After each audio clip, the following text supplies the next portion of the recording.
remote meeting script pursuant to Chapter 2 of the Acts of 2023. This meeting of the Hopkinton Conservation Commission will be conducted via remote means in accordance with applicable law. This means that members of the public body, as well as members of the public, may access the meeting via virtual means. Participants may access this meeting through the remote meeting link as posted on the meeting agenda and through the town's online calendar. When required by law or allowed by the chair, persons wishing to provide public comment or otherwise participate in the meeting may do so by raising their hand or otherwise signaling their intent to speak. This meeting is being recorded by HCAM. Please take care to mute your microphone unless you have been recognized by the chair. We'll confirm attendance of the members and staff. Please respond with present if you are on the call. Melissa? Present. Janine? Present. Ed? Present. Ted? Ted is present. Jim? Present. Matt?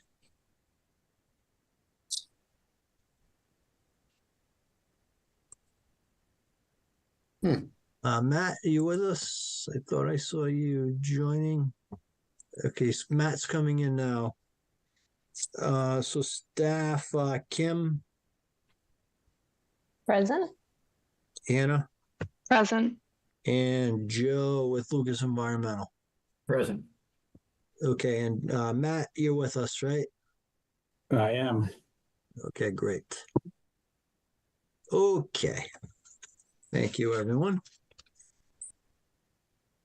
All right, let's jump into the agenda. So, work session items, document for review. Kim, we have Spiegel, 24 Downey Street, the 1-year extension, and 20th Century Homes, Whisper Way, the 2-year extension. I think we're good to go with those, correct? I'm good to go if you are. All right. And I don't think we need to vote on those. We voted on them at the last meeting. Draft. Sorry, go ahead, Kim. I think you do need to vote to issue and allow me to do the signature pages on your behalf. Got it. Okay, so if we can vote to have approve the documents for review and have Kim sign on behalf of the commission members present. Thank you, Kim. And I'll make that motion. so is there a motion? I just tried to make a motion, but we're talking over each other. Ted will make that motion. I'll second. So Ted will make the motion and Jim will second, and we'll do the roll call vote. Melissa? Aye. Janine? Aye. Ted? Aye. Ed? Aye. Jim? Aye. Matt? Aye. Ed? Aye. And Jeff is an aye. Okay. Thank you. Okay. Draft minutes for review, December 5th, 2023. Any questions or comments from the commission? Okay, if I can get a motion to approve the minutes for December 23rd, please, or December 5th, sorry. So moved. So Jim, and is there a second? I'll second. Okay, thank you, Melissa. We'll do the roll call. Melissa, Aye. Janine, Aye. Ted, Ted's an aye. Ed, Aye. Jim, Aye. Matt, Aye. and Jeff is an aye. All right, thank you.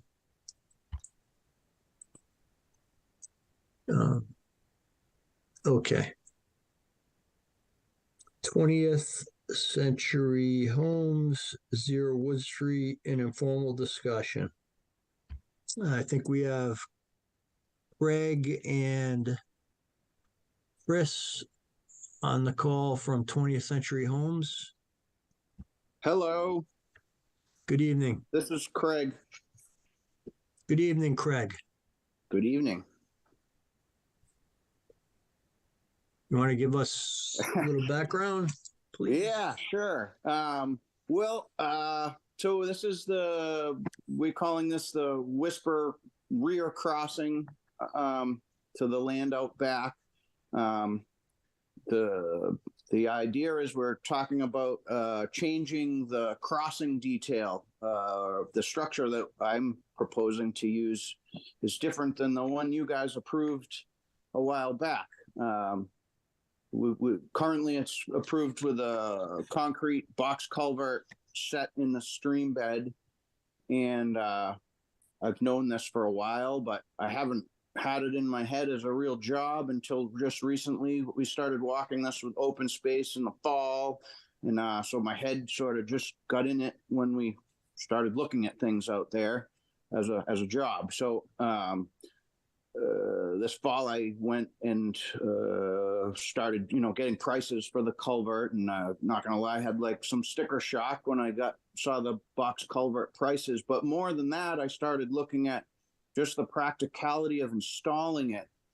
I don't, is that the detail? Well, that's the new detail that I'm proposing. But the box culvert was to be buried in the stream bed, and it's pretty wide. It's 8 feet wide inside, which it was going to require me, or it will require me to dig in the stream bed, which first just sort of seemed yuck to me. I didn't like the idea, but not only that, but I had to over dig it by like 1.5 feet, put some material in, and then backfill the inside of this culvert with gravel. And it just seemed really weird to me. So I started asking questions like, why do we have to do this? I look over at 495 and I see a pipe under it that's just a 48-inch pipe. And I go to my wetlands experts, the team Goddard, Scott, and he explains to me, well, Craig, we don't build things to 1950 standards anymore, so that's why we can't do that. So I get that, but I'm like, but Scott, it's handling all the same water that this is, and then a whole bunch more. It's also handling all the water from the bridge, our crossing, all the way to 495. But whatever, we got past that, and he just put the culvert in. It'll be fine. That's what they want. It works. We've already been through all this. Just stop it. And okay, and then I kick it around with other people and explain like the culvert, and just seems such a complicated thing. My biggest fear is the ledge that I'll have to deal with and the logistics of it. Back to the culvert supplier, and how's this thing show up? It shows up in one piece on a truck, and you need a crane to set it. Oh my goodness! So I have this stream, and I have to dig it up. I probably have ledge there. I'll have to hammer it. I'll have this thing open for a week, and I just have nightmares about the process of it. So back to Scott and Joe Macodon, and I kicked it around with Kim a little bit on a site walk, and she also was at first like, no, you got a culvert. What are we changing things now for? But then we were standing there, and I felt like she warmed up to the idea a little bit, which gave me the confidence to have Joe Macodon draw up something to present to you folks, which is what Kim has there on the screen. I think it checks all the boxes that the culvert did, and it satisfies my concerns with the process of it. The stream channel there is pretty narrow currently, and it's pretty straight. Like, I feel like with the pipe option, I could roll the pipe right into the existing channel without ever like having to do much prep work at all, and keep the water flowing, and then I could set the next one. To me, it makes the process a lot simpler. And if I know you guys don't necessarily care about the process of how we get there. You want to make sure the end product is gonna check all the boxes that the culvert did, and I think it does. Joe's done calculations on the flows for 100-year storms, 50-year storms. It also satisfies the critter crossing component. It keeps the critter crossing separate from the stream in the pipes that are going to handle the water. It keeps it totally dry. The culvert was, it's just a weird thing to me, the culvert on all the things it's supposed to do. Let's see. I guess I've been living by a motto for a long time. Keep it simple, stupid. And this is sometimes that scenario where the simplest, easiest option is sometimes the best one. I guess I'm here to argue that this 3-pipe option that we're presenting, I've been calling it my pipe dream to everyone, but I'm saying it checks all the boxes that the culvert did. And in fact, it's even better than that because it's creates some sort of redundancy with the 3 different pipes that the culvert didn't have. And it's easier for me, which was the big thing that I was concerned about. And if it's easier for me, I argue that it's better for the environment because I don't have to muck around in the stream thing for a week. I can essentially roll a pipe down there and I'm across in a fraction of the time, which I think is the best thing for this sensitive area. So here we are with a plan for you guys to kick around, and I'm hoping you maybe agree with me so that we can go to the next step of whatever I need to do to make it an official thing.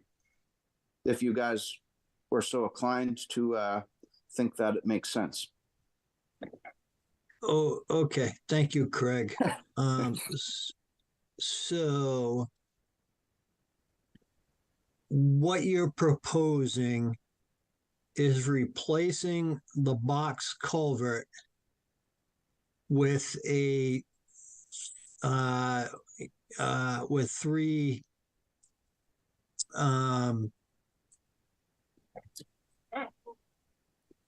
essentially 2 pipes. Three pipes. Yeah. Okay. The 2 pipes handle the water, and the 3rd pipe is high and dry. Not the slope comes up on that side, so it would touch the ground. The slope comes up pretty quick, but it's separated from them a little bit. But it allows for a high and dry critter crossing. And there's nothing stopping the critters from using the 2 big pipes, assuming they're not underwater, which I would think would be a rarity, judging by the stream's very predictable. Okay. And consistent, I should say. Okay. All right. So Joe, did you have a chance to take a look at this?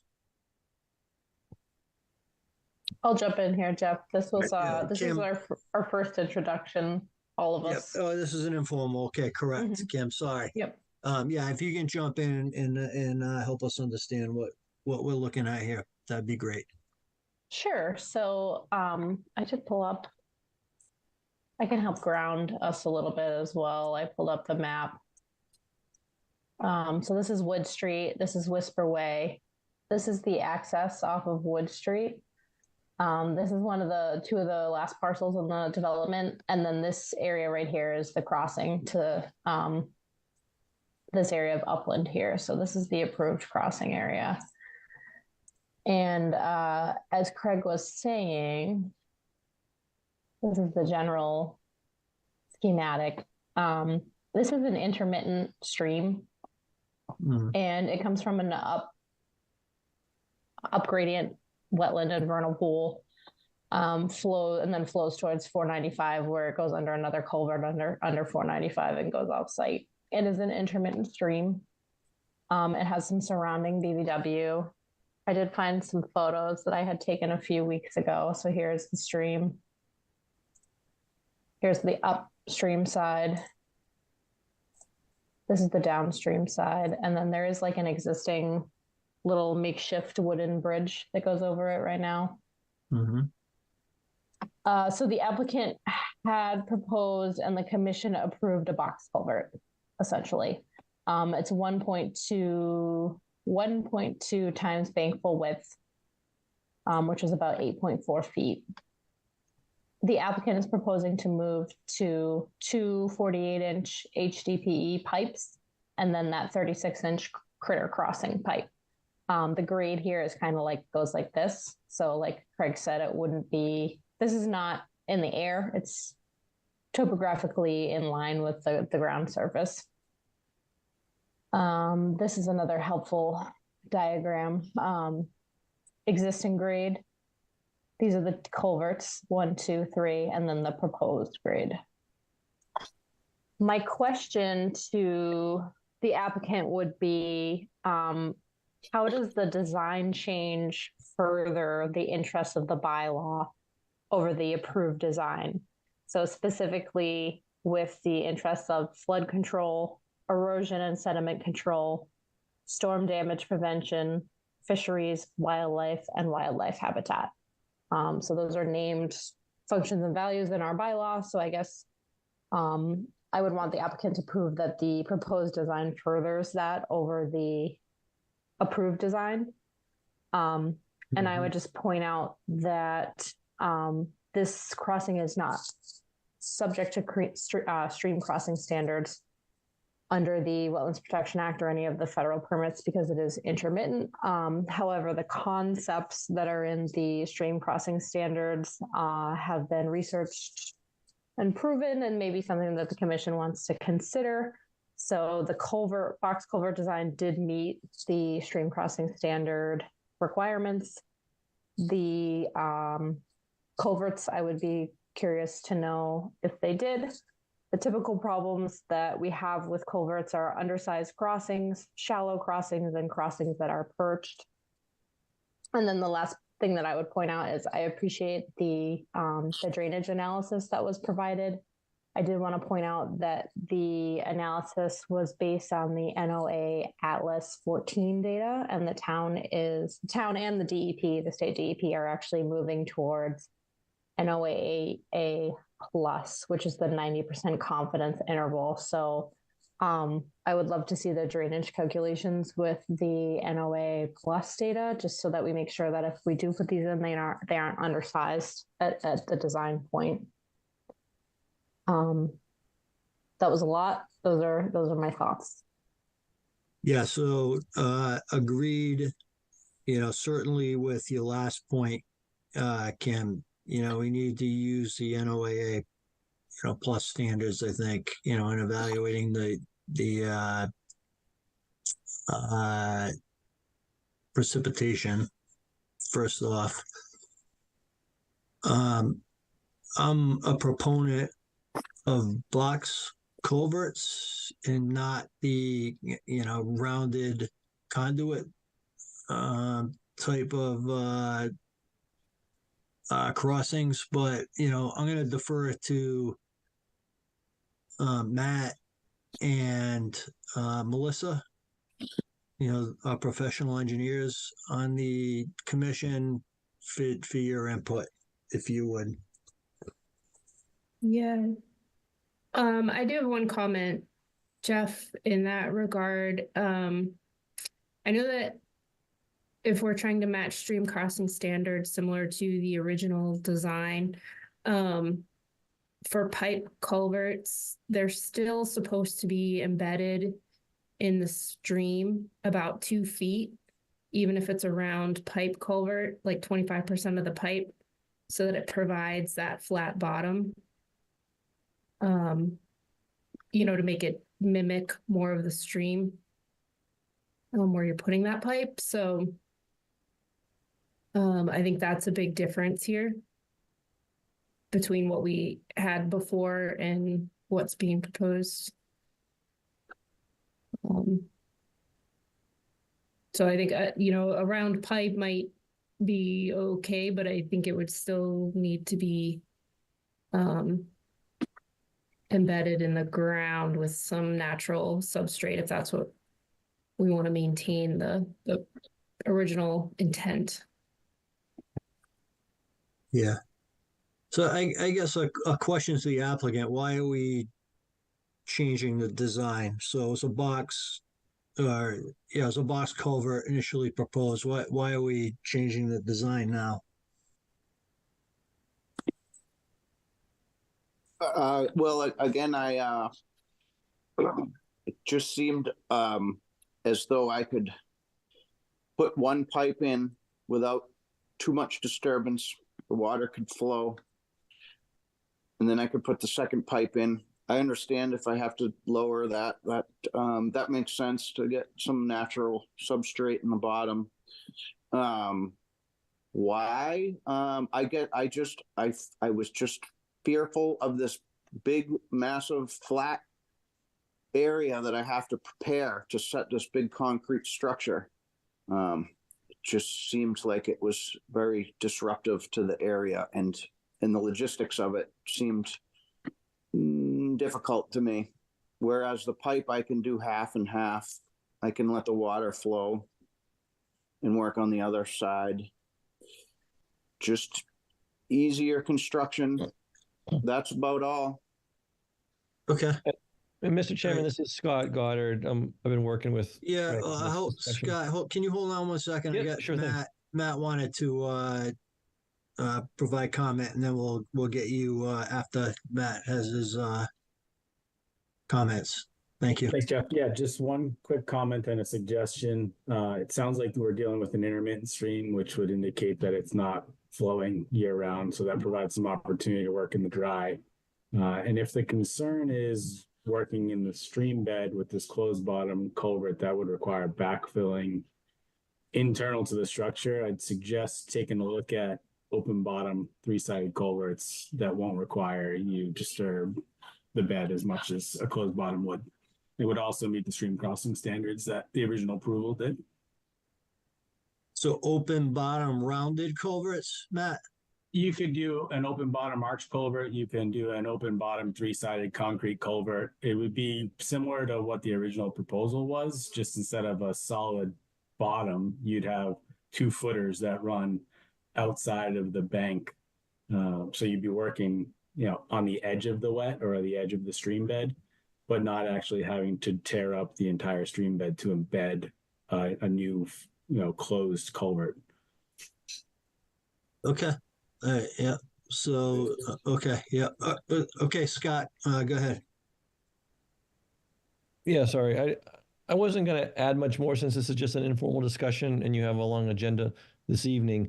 But to Kim's earlier comment about performance standards under the bylaw, I think it would be hard to suggest that we would further the interest beyond the current design, but I think we could provide documentation that we would satisfy the interests in a way that's sufficiently equivalent to the box culvert. So I think we could probably do that, but it would be a tall order to say that we would make them better, by the pipes. But I think we can demonstrate that they're sufficient and in the intents of the interest of the act and the bylaw in terms of equivalency.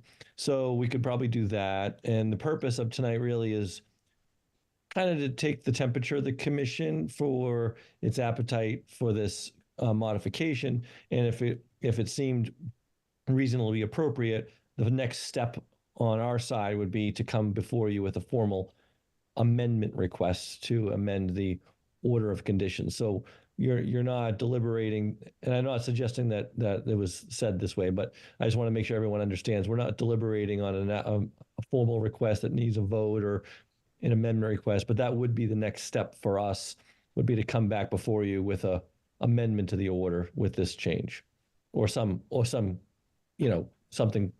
similar to this change. Yeah. That's all. Thank you. Yeah, no, you're welcome. Yeah, so that makes sense. We try to be practical on our commission. So, I think you heard Matt and Melissa's comments. So, if you want to modify what was originally proposed based on their comments, I think that's something that the commission would entertain. Kim, am I missing anything?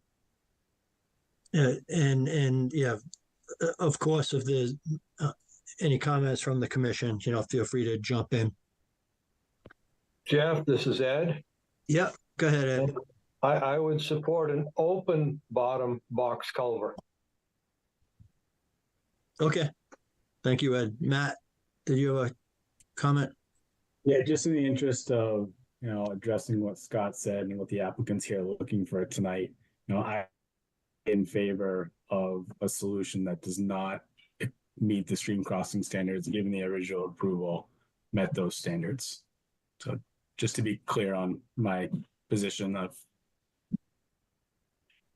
Yeah, thanks, Matt. I mean, it's an intermittent stream, right? It's not a stream. It's not a, it's not a stream. It's an intermittent stream. So yeah, I think we can work with the applicant. Ted, did you have a comment? Yeah, I did, a comment and or a question. I think we originally approved this stream crossing quite a while ago. And so my memory is a bit fuzzy. And I also don't remember if we've gotten resolution to what I'm about to ask.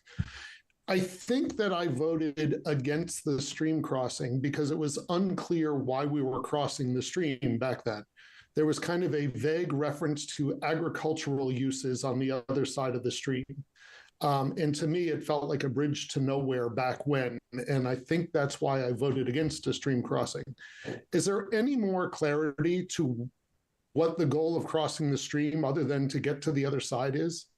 Has the planning board looked at plans for development on the other side of the stream, or is it still very vague and hazy what's going to be happening on the other side? Thanks, Ted. I'll defer to the nations on this. Thanks. Oh, thanks. Yeah, it's still sort of vague and hazy, but one thing that we have added is a open space corridor along this piece of land that Open Space has approved. Planning board has sent it to town meet. It'll be on the town meeting warrant. There's a 100-foot corridor that runs along here that we're giving to Open Space to allow for a trail that connects Whisper Way up to Valleywood, up to Cameron Woods and around Whisper Way. Other than that, yeah, agricultural use would be the answer we're sticking with for now. Well, that's the only thing that we have, agricultural use.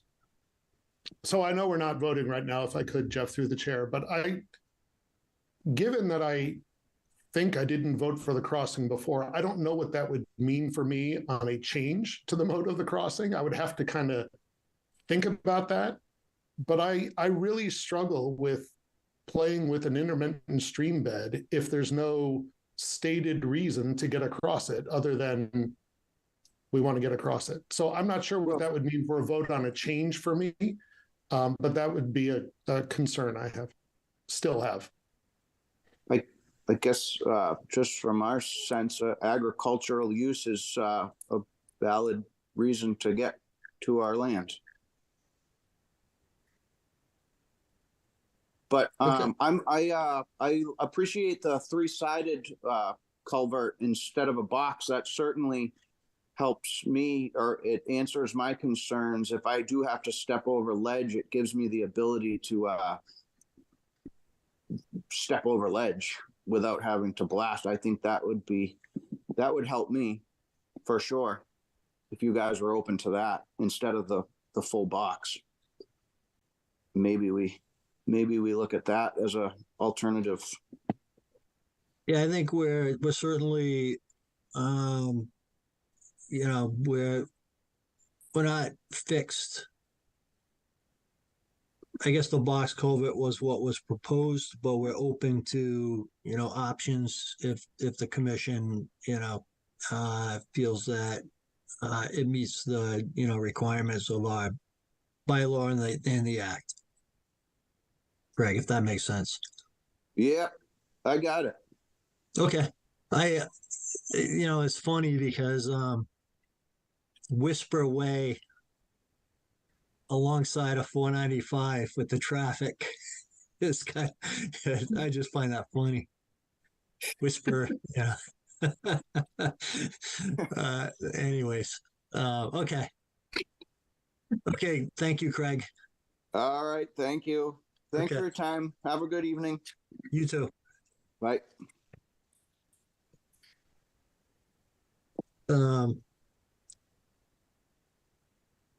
There's a lot of traffic on 495, so Whispers It was pretty good. That was funny. Okay. Sorry, it's my own demented sense of humor, I guess. But anyways, okay, moving on. It would be like living on memory lane when you're in an advanced stage. And you have dementia. Yeah. Okay. All right, so we got to move on to the new hearings. Laborers training, 37 East Street, request for determination of applicability for an entrance parking lot and drainage improvements to the COIA building. And I got to read this before we start. So the Hopkinton Conservation Commission will hold a public hearing on Tuesday, February 6, 2024 at 7 o'clock p.m. virtually online to hear all persons interested in a request for determination of applicability filed by the Mass Laborers Training Trust Fund for the COIA building entrance upgrade, parking lot, and drainage systems improvements with associated site work. The location is 37 East Street, Assessors Map R20, Block 10, Lot 0. Okay. We have someone on the Zoom call. Yes. Hi, good evening. Ryan Rosine with Goddard Consulting here on behalf of the applicant. How you doing, Ryan? I'm doing well. How are you? So you're a new employee at Goddard? I haven't seen you before. Oh no, I've been before you guys, but not in a while. Oh, okay. All right. Well, welcome. Thank you. Yeah, so I'll just so the purpose of this, so first off, let me say, I'm sure some of you are aware, most of you are aware of the whole training center sort of property. So the Koya building is sort of in the center of the site near the pond. If you're familiar with that, the Cold Spring Brook kind of goes around the pond. And then this is the building that is right up against the pond there. And so the purpose of the project is to make improvements to the building entrance and the parking areas and that little driveway that comes in front of that building, as well as improving the drainage. So as you can see on the plan, the one that Kim has up right now is showing the highlighted yellow areas are the three new foundations for entrances to the building. As you can see, two of them, the two smaller ones, are within buffer zone, and one of them is partially within riverfront area. So you do have Cold Spring Brook. It's not well shown on this plan. So you do have riverfront area coming into it. You have the bank of the pond. Yes, there you go. So you have bank of pond, and then you also have BVW along the sort of northern side of that, the roadway that goes along that building there. We did update flagging because the flagging was a few years old from previous submissions. So we did reflag the area. Yep. And then, yes, Kim, do you have the other plan that was, yeah, this one works as well. So this one kind of shows in a different sense of what's proposed. So as you can see, sort of where the parking lot area is, they're kind of rearranging the entrance and the exit to that one-way drive aisle and the parking area. So they're getting rid of a number of parking spaces and sort of moving them around, as well as the entrance areas, sidewalk, and sort of some of the landscaping areas. Now, a good portion of the work is outside of buffer zone and riverfront area, but some of it to the I guess the northeast, along the road near the exit of the parking lot area is within buffer zone. There's also the other plan. Pam, do you have that one that shows there's another one, the drainage improvements that goes down the road towards the bridge? Is it in the booklet?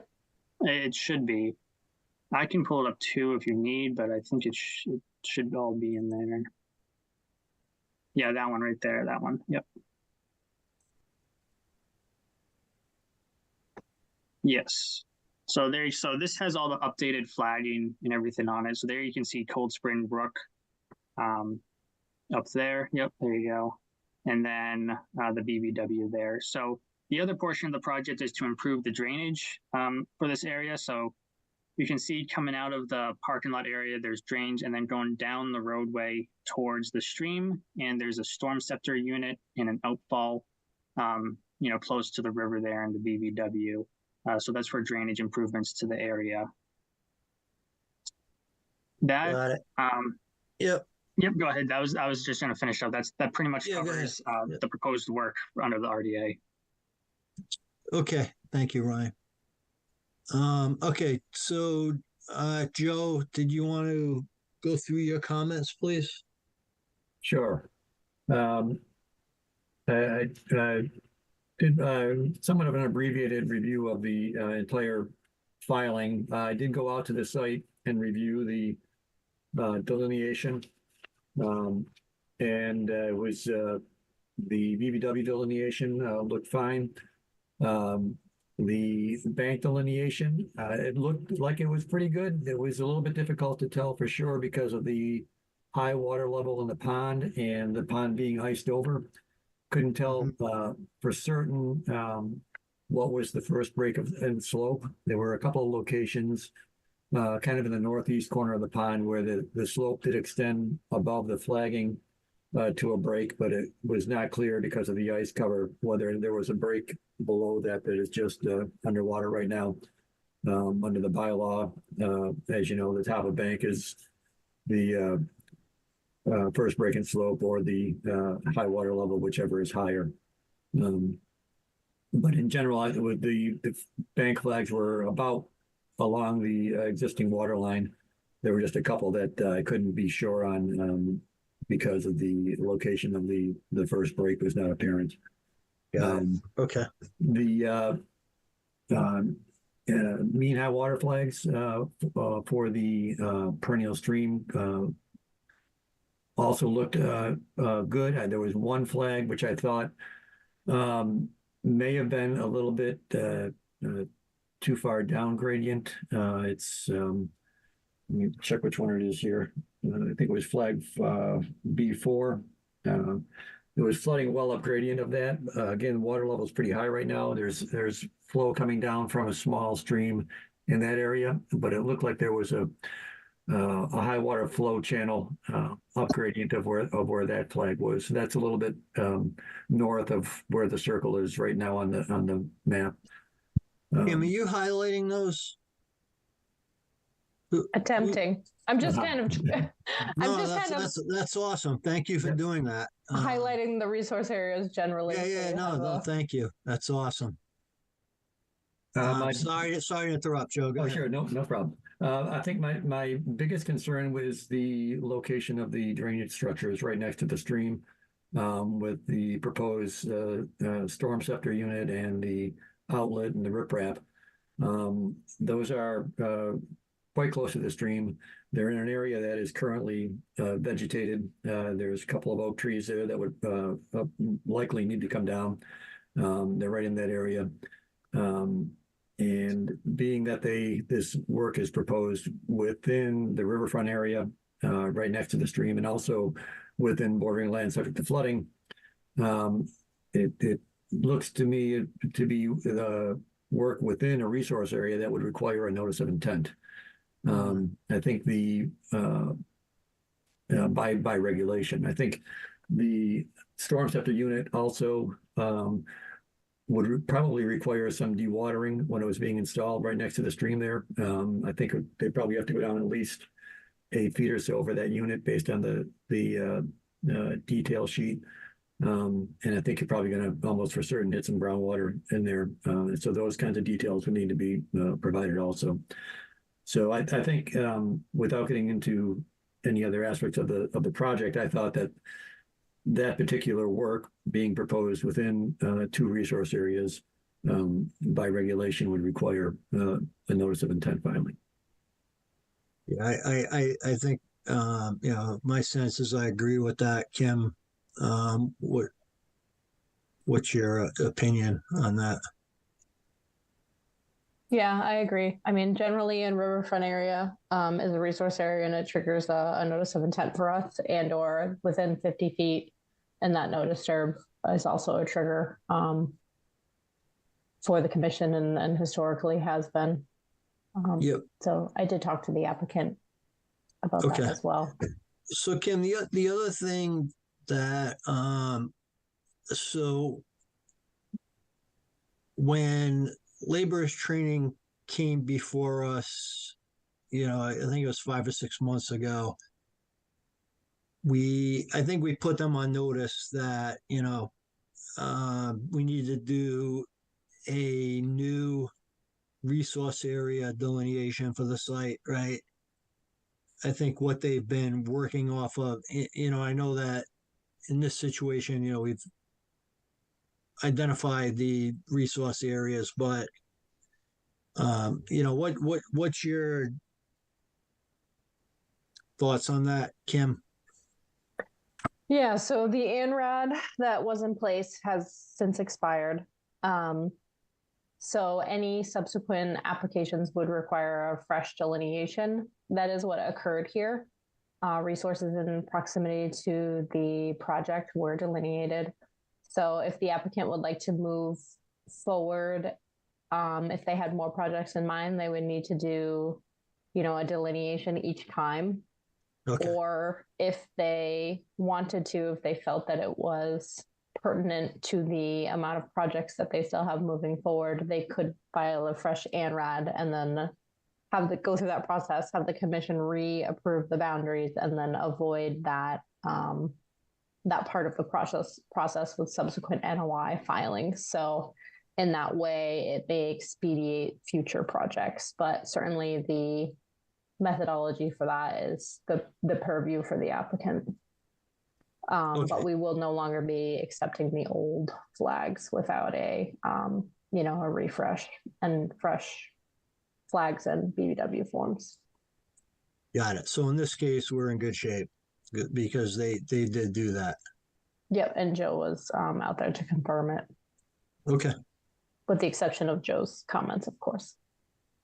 Okay, so I think we need to file an NOI, not an RDA. So I think, can I say something? Go ahead, Ryan. So I think I totally understand that, and that makes sense. I was curious if the commission would entertain an idea to approve a limited scope under the RDA. So for example, I was thinking, anything related to that drainage area and going down that road can be a separate NOI that we'll file, and then sort of the work around the building, the foundation, and redoing the parking lot area, the little bit that's within buffer zone, could be approved under this RDA.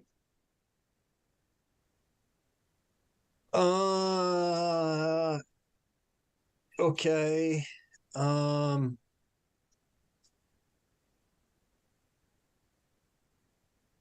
I don't think so, but Kim, Joe, can you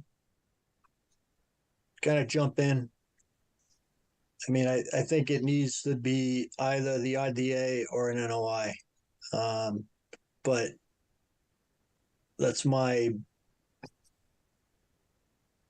The only reason why I asked is because all the work sort of, as you can see in that plan right there, the colored plan, that's those areas that are within buffer zone and a little bit within riverfront area are sort of already developed. They're either landscaped or impervious area. Yeah. So Ryan, what are you proposing to do under the RDA? What are you carving out? I guess. Yeah. So it involves those three. The main thing are those three new foundations for the entrances. That there Kim is showing, and then sort of reworking portion of the parking lot there on the right hand side of the plan, because they're moving the entrance and the exit of that driveway and getting rid of some of the parking and sort of reworking some of that area. So that's the main thing for the RDA, and then the drainage thing. But I think if we'd be able to do. So that wouldn't include the installation of the storm scepter. you're Right, saying? that's correct. We would do that under an NOI if that's how seems like that's how the commission feels. So we Yeah, I would do think- that under an NOI, and then the rest of this. Yeah, so just that little bit there that Kim is trying to pointing out there. Yeah. I think that's okay. Joe, Kim. So if the storm scepter installation is done under an NOI, are you good with the remaining portion of the work being done as an RDA? I mean, if the commission so wishes, obviously, it's my job to facilitate that. I guess what I would say is, from my perspective, part of that work still is occurring in the riverfront area. We have at least 5 to 10 other filings for this property. I get nervous about single incomplete projects, and cumulative impacts that aren't getting evaluated cumulatively because of the piecemeal nature of this work. So, I mean, take that for what you will. It's more of a frustration on my end versus, No, just my 2 cents. Yeah. Yeah, no, I completely agree, Kim. The piecemeal nature of, doing this, I understand. So notwithstanding the installation of the storm scepter, what part of the project is done in the riverfront area, Kim, that you're concerned with? So this is the edge of the riverfront area here. So it looks like there's some reconfiguration and or resurfacing of the side of the parking lot and the sidewalk. It sounds like, Brian. Yes, and then that's correct.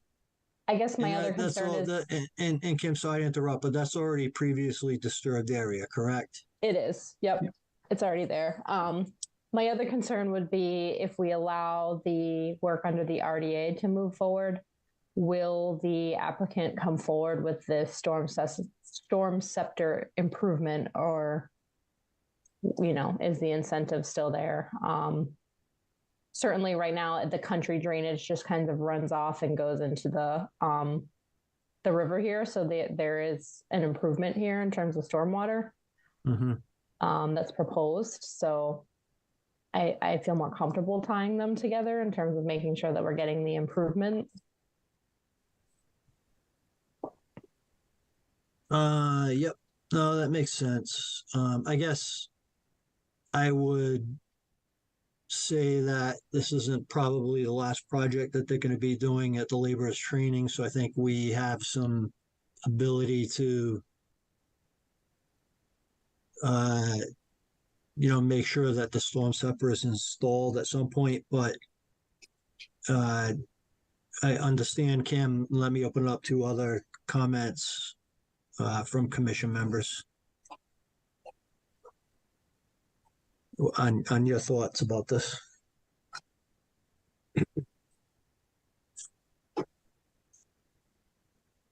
Melissa, Matt, what are you thinking?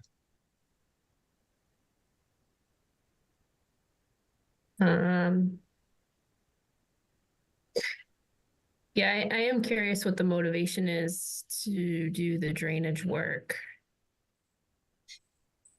The motivation is just to improve the drainage to that area. As Kim said, it sort of just runs off towards the wetland in that river. So we're just trying to provide some improvement to that and proper treatment for the water that runs off of that roadway there and that parking lot and entrance areas to the Koya building there.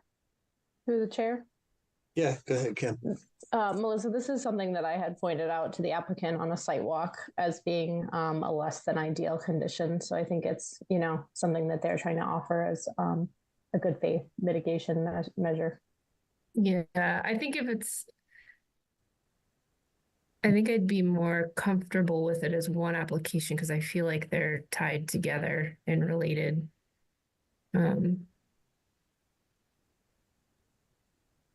So, Melissa, you think it should be all encompassing under the NOI?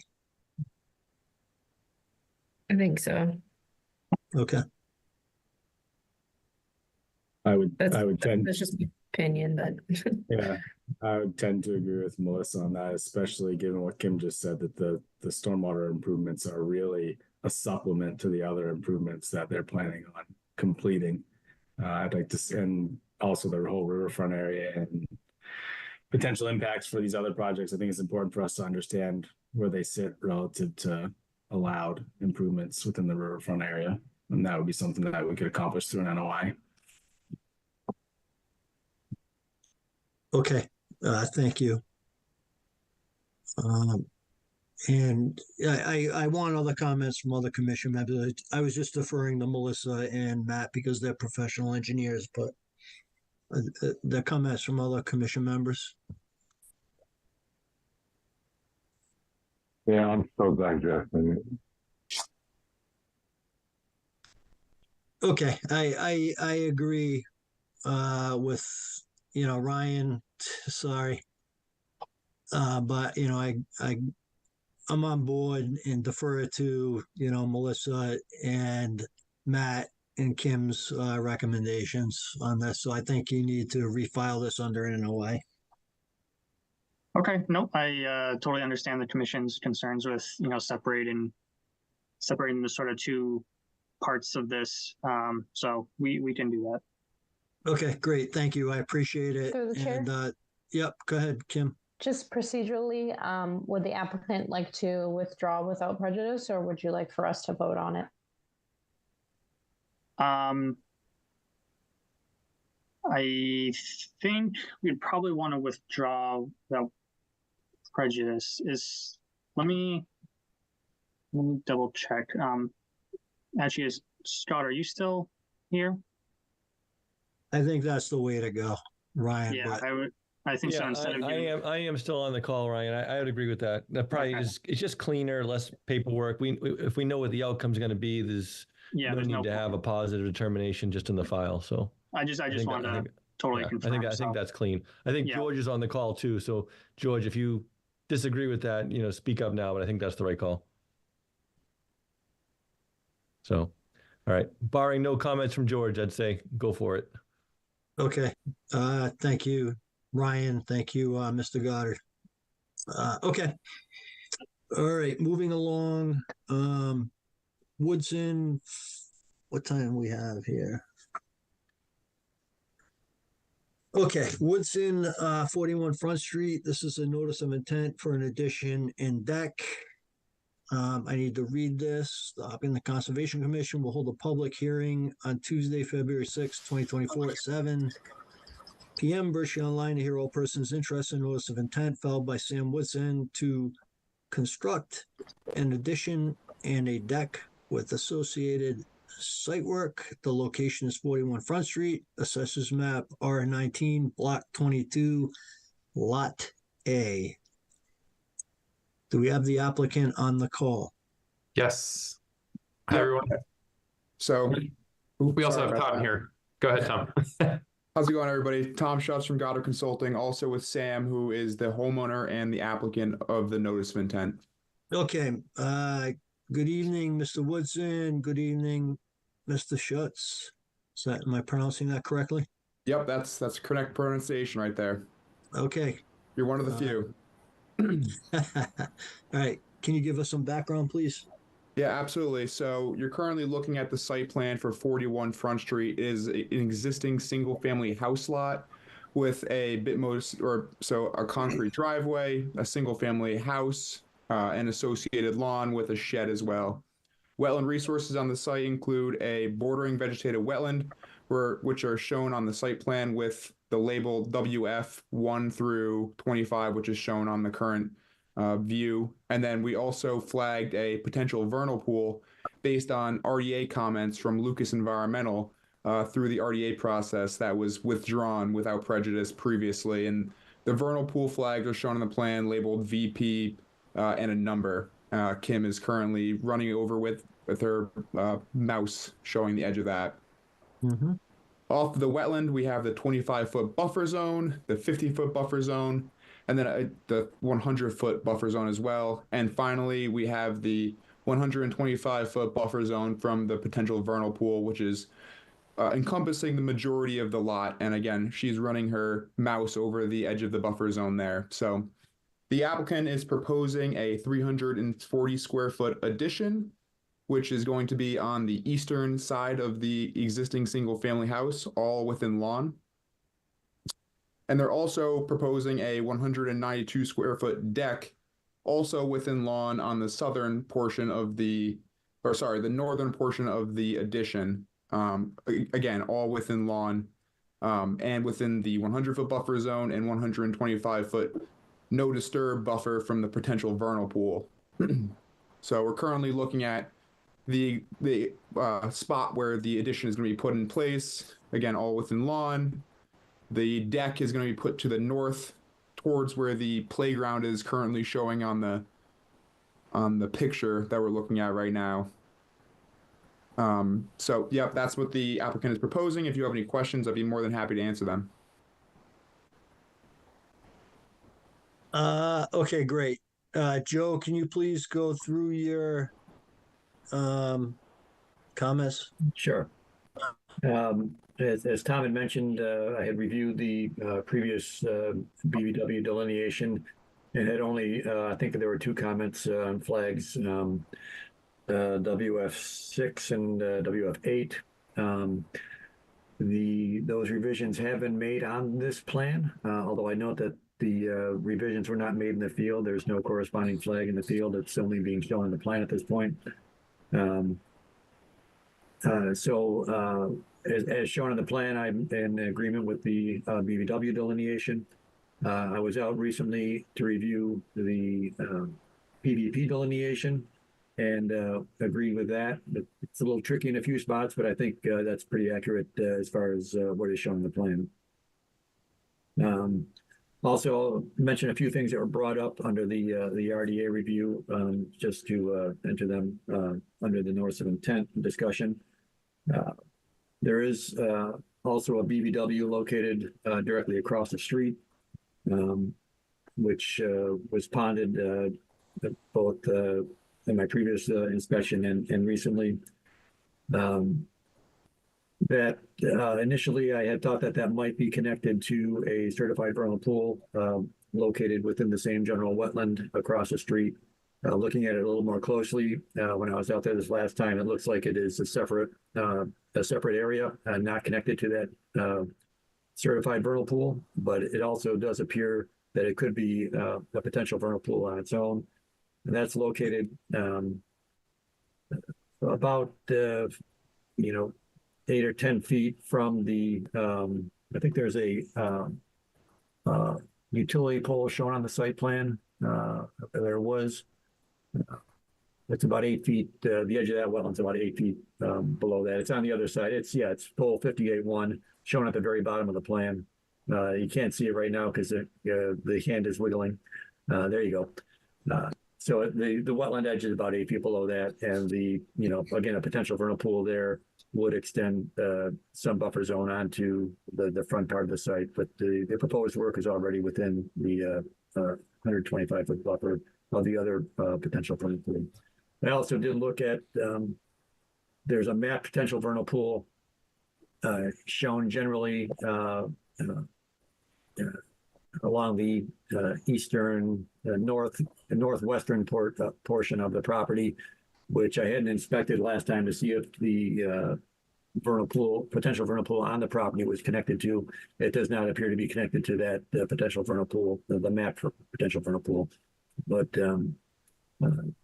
I think the delineation of the potential vernal pool on the property is accurate. The plan indicates a 4-inch PVC pipe discharging near wetland flag 17. I don't think there was any description as far as what that is, if it's a roof drain or foundation drain. Had recommended that previously, that just some information on that.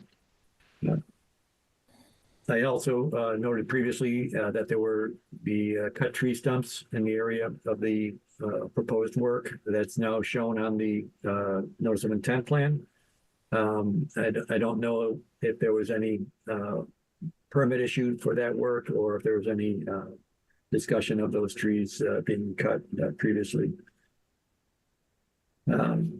Also note that there was nothing in the plan or the narrative that I saw that discussed how the roof runoff is going to be handled for the addition.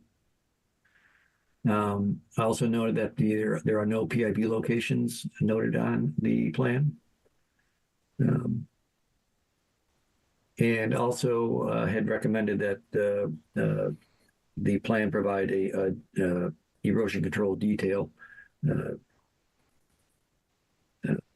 They did. So there's no erosion controls proposed. There's erosion control location shown, but no detail. Okay. Yeah. And I think that pretty much covers my comments for this one. Okay. Thank you, Joe.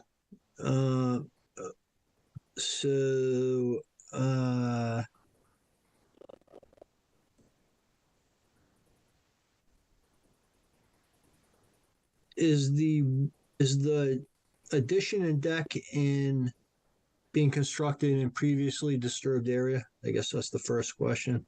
It's being constructed in existing lawn. Existing lawn. Okay. Okay. So, okay. So, Tom, can you please, you want to respond to some of Joe's comments?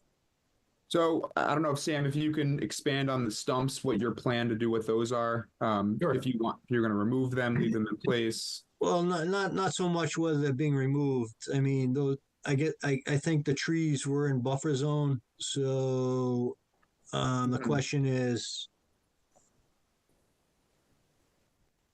So the trees themselves are, if we're looking at the stumps right now, some of them are in the 125-foot no disturb, but outside of the buffer zone to BVW.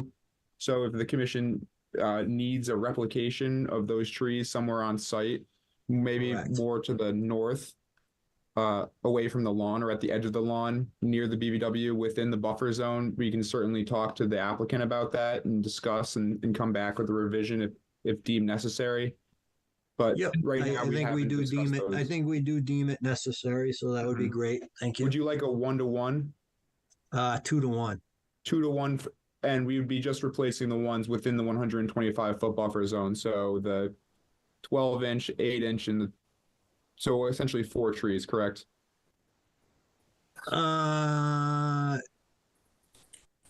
Kim, can you? So, was there any trees removed within the 100-foot buffer zone?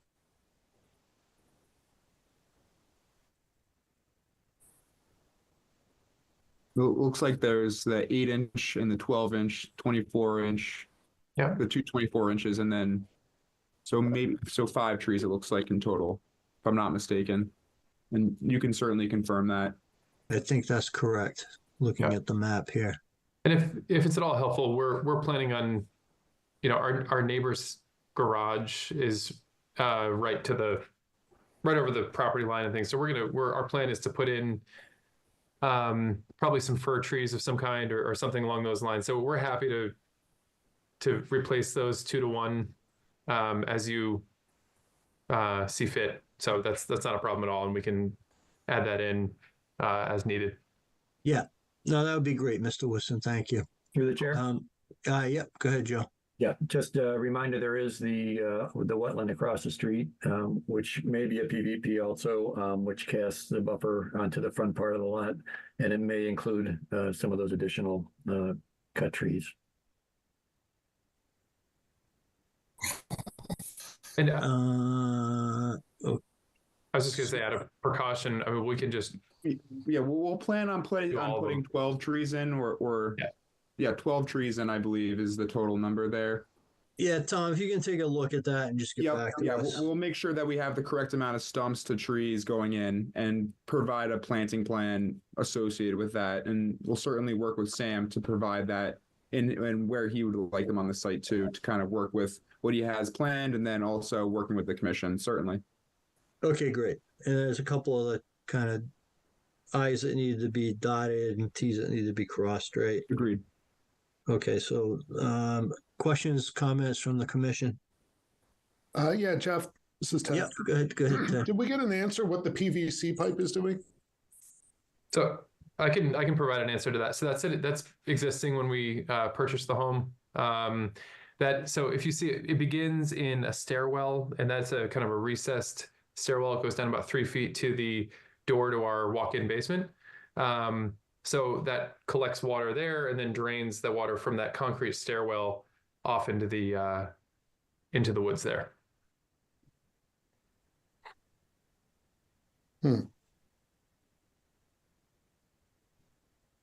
That's not our normal MO for draining water, is it, commission members? Anybody? It's not surprising. How about that? It's not unusual, right? Through the chair. Yeah, go ahead, Kim. What does the outlet of this pipe look like? Is there scour? Is there riprap? Is there?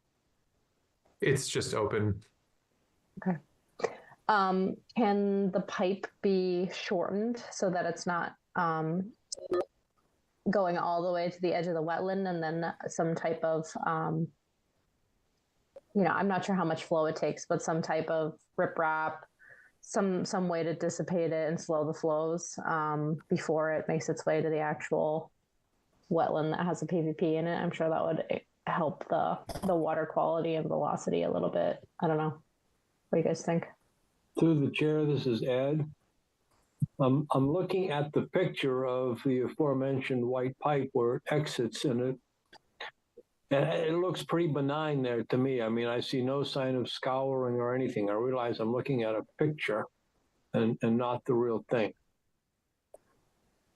Yeah, I mean, you're looking at like an engineering,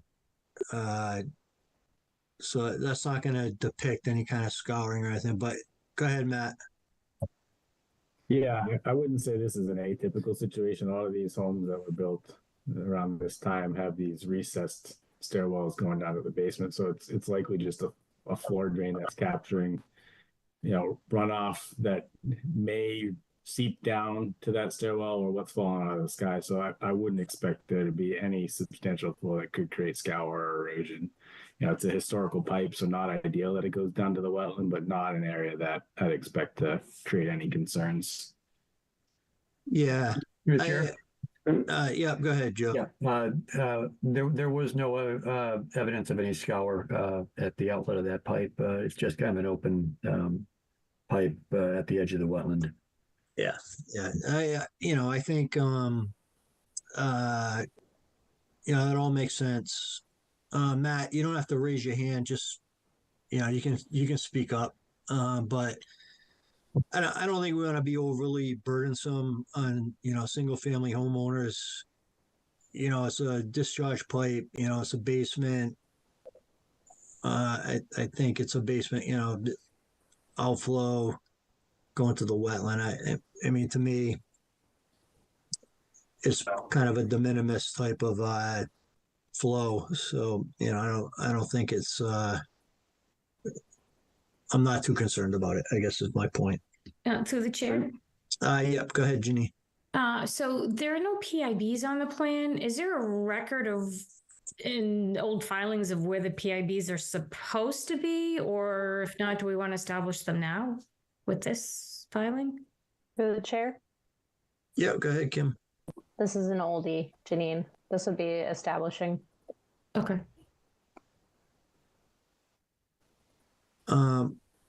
Sorry, Kim, what was that? This is an old, there's not a historic establishment of a PIB from the commission. So do we want to do that with this filing? Yeah, so what do you, okay.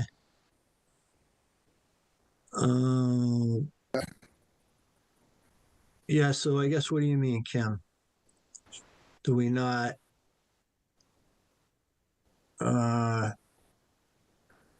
sorry, I'm being ignorant. What was your point? There's no historic filings. Or I think if we did have one, it was from like 1982. Like there's no There's no pre-existing limits of lawn or way that a previous commission reviewed it and established limits on this property. Okay, There's no precedent for PIBs here. got it. Okay. All right.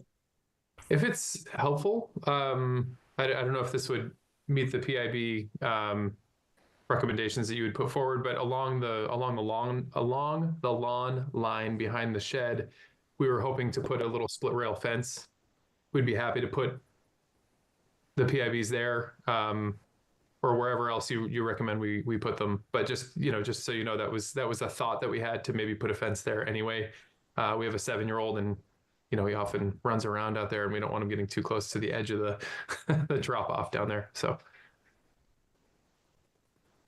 Okay, yeah, that'd be great if you can talk to Kim about that, Mr. Woodson. That would be great.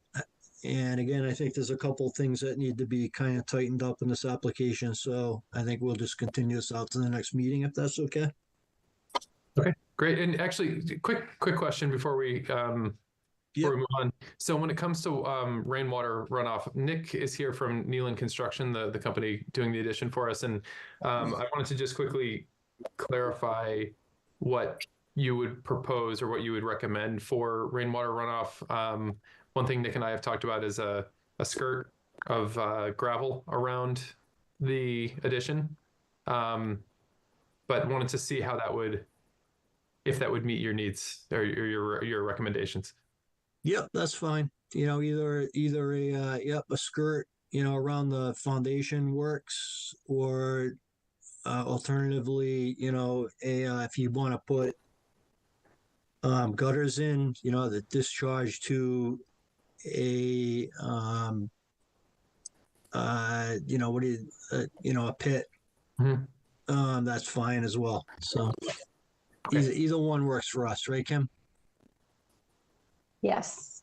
Perfect. And then sorry, go ahead. And sorry, pit wasn't the right term.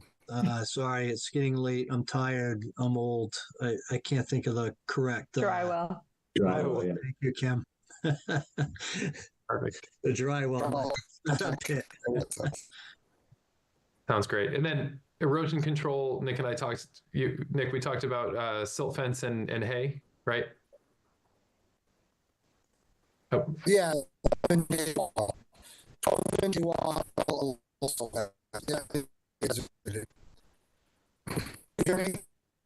breaking up a little bit. A little bit. Nick, you look like Darth Vader there on the screen. I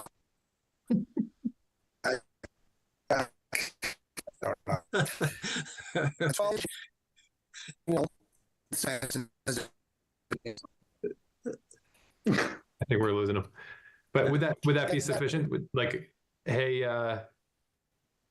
and silt fence? Yeah, I think that's fine. Okay. Mr. Woodson. Yep. Great. Through the chair. Yes, Kim. I can just do a punch list for the applicant. So mitigation plantings, PIBs, and I can help walk you through different proposed locations and types for sure. Erosion control details, I can also point you in the direction of some typical erosion control details you could submit. And then the last item, just it's administrative, a request for a waiver for work within the vernal pool no disturb zone. The commission has in the past approved this type of work within existing lawn areas, but we do like to have the waiver request so that we're consistent across different applications. Kim, I might be mistaken, but I think we already did submit that with the notice of intent submittal. I could have missed it, so I will go back and check. And check. Through the chair. Yes, go ahead, Matt. As it relates to the construction term erosion sedimentation controls, I would be interested to understand. I see they've got a construction access shown there from the driveway. What the limit of soil disturbance is going to be. If we have concerns that there's going to be tracking down to the driveway, it would be beneficial to have some perimeter controls on the Page West side down by the wetland. It could simply be like just a silt sock or something that can be laid on the edge of the driveway, not necessarily something we need to go disturb down by the wetland, but that would be a concern of mine. Okay, great. Thank you, Matt. Yeah, go ahead, Nick. So that is done. Nick, you're breaking up, buddy. We can't. Into that. Yeah. Okay. Sorry. So, Mr. Woodson, you'll have to connect with Nick. Sure. After Yep. the call. No worries. Okay, great. Bad connection. All right. So, if I can get a motion to continue this hearing until, so Mr. Woodson, is our next meeting is the 27th. Okay. And the meeting after that is the March 12th. So you want to continue it to the 27th? Yeah, that would be great. Okay. Motion, please. I'll make that motion, Jeff. A second. Second. We'll do the roll call. Melissa, Aye. Janine, Aye. Ted, Ted is an aye. Ed, Aye. Jim, Aye. Matt, Aye. and Jeff is an aye. I think we got everyone.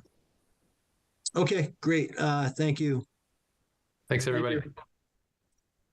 Okay. 8:16. All right. Continued hearings. Moving along. Hopkinton Historical Society, 168 Hayden Road, notice of intent, continuation. Kim, you want to give us an update on this one, please? Sure. At our last hearing, this is a notice of intent for a footing drain at the Hopkinton Historical Building on Hayden Row. At the last hearing, we discussed some of the remaining items with the applicant, including dewatering and invasives management, and the commission was feeling good about it.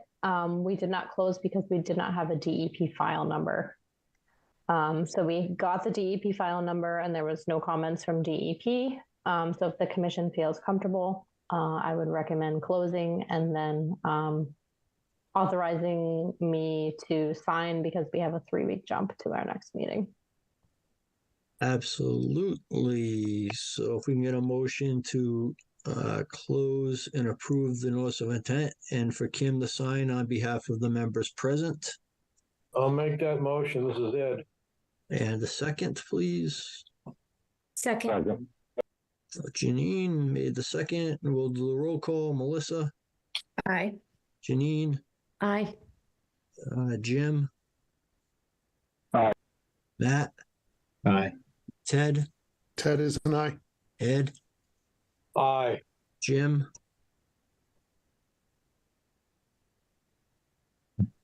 Aye. and Jeff is an aye. I like to mix it up to make sure everyone's paying attention. I like it too. I'm all for it. Including calling some what? keep everyone on their toes. Make sure no one changes their vote, Jim. Right, exactly. Okay.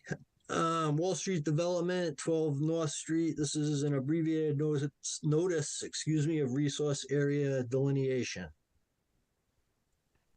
Do we have Mr. Leonard on the call? Good evening. My name is Nicole Hayes with Goddard Consulting, representative of the applicant for the ANRAD. How you doing, Nicole? Good. How are you? I'm doing well, thank you. So we've been out to the site. We had a site visit with the peer review agent and your agent. We did some wetland flag changes. I don't know if you can see the screen or not. Yep. So we did some flag changes. We've made plan edits, and I think everything is under agreement. But I will let Joe attest to that. So Nicole, I Yeah, that's perfect. So let's have Joe comment. But when you first went out there, I mean, the flags were way off. Well, we had down towards the front of the site, right in this, I guess she would have to show you, but I right was in just there. I was a little dismayed when I looked at it at first because I'm like, Nicole has 20 years experience flagging wetlands, and I was a little bit. Anyways, it's all very subjective. I get it. subjective, yep, and it's all based on percentages, and everybody's percentages of cover is a little bit different. There's also different times of the year that we delineate. I don't remember exactly what time of the year I did delineate this site, but that's why we have peer review, right? No, I know. Nicole. Okay, so Joe, go ahead with your comments. As of this most recent revision to the site plan, I think that all the comments have been addressed on this plan. That don't see anything outstanding on this plan that has not been addressed. The one new bit of information I did see that was in the submittal was that the PVP on site had been investigated at some point in the past and did vernal pool organisms were found. I just was curious as to what was found. I don't know if you know that offhand or not within that vernal pool. I believe they were frog eggs. That would have been Ryan from our office who would have done that. He's the wildlife biologist. So I have no further comments on the plan. Okay. So Joe, you're good with the delineation as presented? That's correct. Okay. Kim, you're good? Any questions, comments from your perspective? Okay. GLM on the ground topograph. I was just wanted to make sure that the topo survey got cleared up and the graphic scale was cleared up, but it looks like it was. Yeah. Okay. Okay. Questions? I am okay. Yep. Okay. Through the chair, Jeff. Yep. Go ahead. Questions, comments from the commission? Ted, go ahead.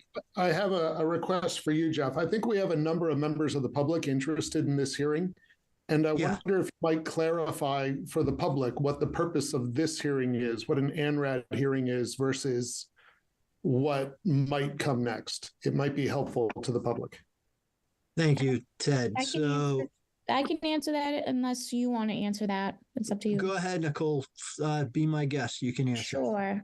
Sure. So an ANRAD is to confirm the wetland resources present on the site. And the wetlands, the resources present on the site include bordering vegetated wetland, intermittent stream channel bank, and 2 vernal pools that are almost off. One's almost off site, a tiny bit is on site. But what we're trying to do here is we're trying to figure out the actual usable land, according to the state and local bylaws, to see if we can put any type of single family house lot on the site.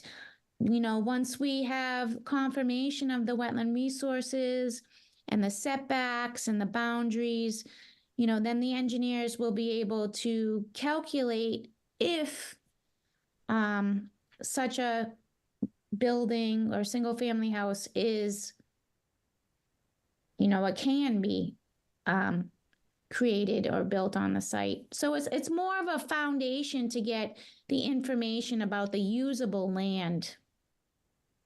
Right. So all we're doing, just to add to what Nicole said, is we're identifying the resource areas. There's no project proposed at the site at this point. Correct. So, are there any questions or comments from the public? Through the chair, Yep, go ahead, Kim. I did receive a comment from the public from several abutters that they requested that I read into the record. Absolutely, if you go wanted ahead. to entertain it. Okay. Yep, go ahead, Kim. Absolutely. All right. So, dear members of the Conservation Commission, we hope this letter finds you well. We, the undersigned, concerned neighbors residing in the immediate vicinity of 12 North Mill Street, are writing to express our skepticism and apprehensions regarding what appears to be a renewed attempt to develop the property.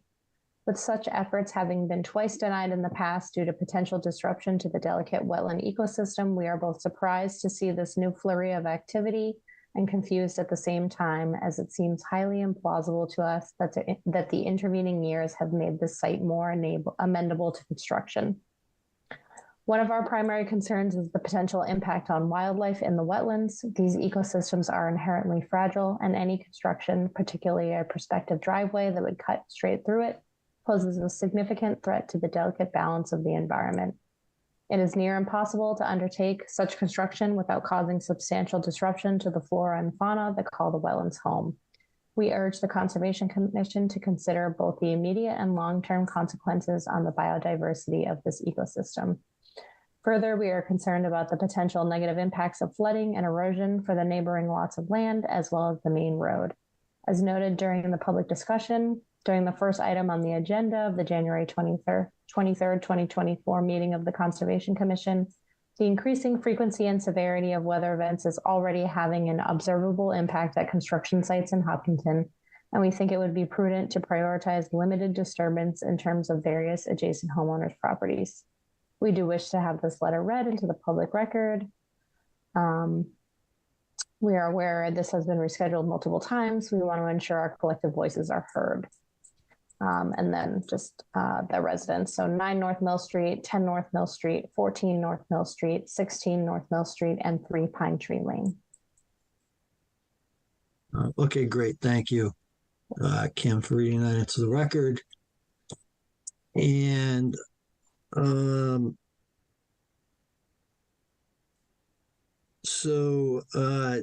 yeah, Nicole, I know that you've done you've been before our commission previously, and you've done a great job, with other projects that you've worked on in town. So I was just, this one was a little, when I looked at the review, when I took a look at the wetland boundary, I was a little surprised. But anyways, moving forward,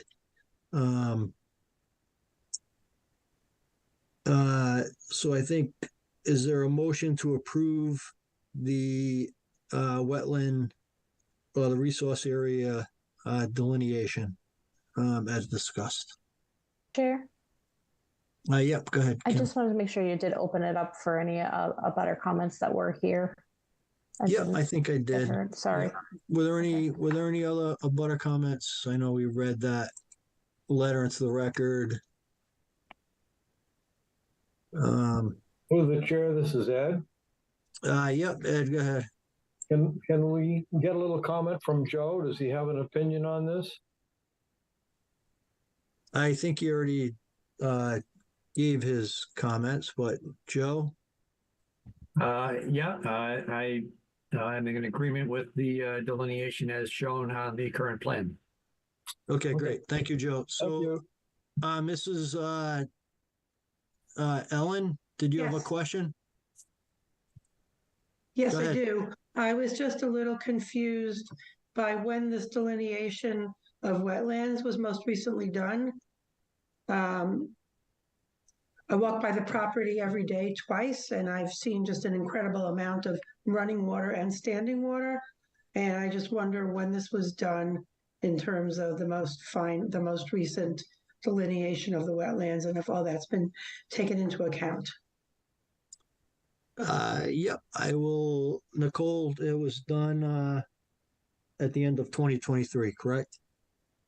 Yeah, we just reviewed all the lines together with the peer reviewer in the past couple of months.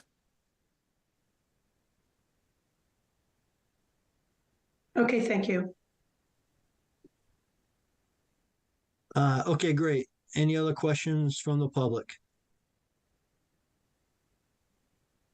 Okay. Again, thank you, Nicole, for presenting this tonight to the commission. I appreciate it. Thank you. Through the chair. Yep. Sorry, I keep thinking of things. I also just want to make it clear to the commission and the applicant that if the commission decides to issue an ORAD tonight, when I write it up, I will be confirming the resource area flags that are shown. Any resource areas that are internal to the resource areas that are not delineated will not be, the boundaries will not be confirmed. They would just be recognized as potentially being present, and should a notice of intent application move forward with proposed impacts, the applicant may need to revisit that area to ensure that all of the resource areas are delineated in the field if there is a resource area that is internal to another resource area. Does that make sense? Kim, is there a specific resource area that there is potentially an intermittent stream here, which is not specifically delineated, so it would not get so we're not confirming the presence of that intermittent stream as part of this resource area delineation because that's off-site. Is that correct?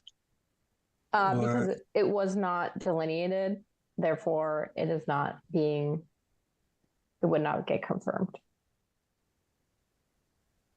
And that is fine as long as we do confirm that the B series, the intermittent stream that goes across the site that we did look at, that's confirmed.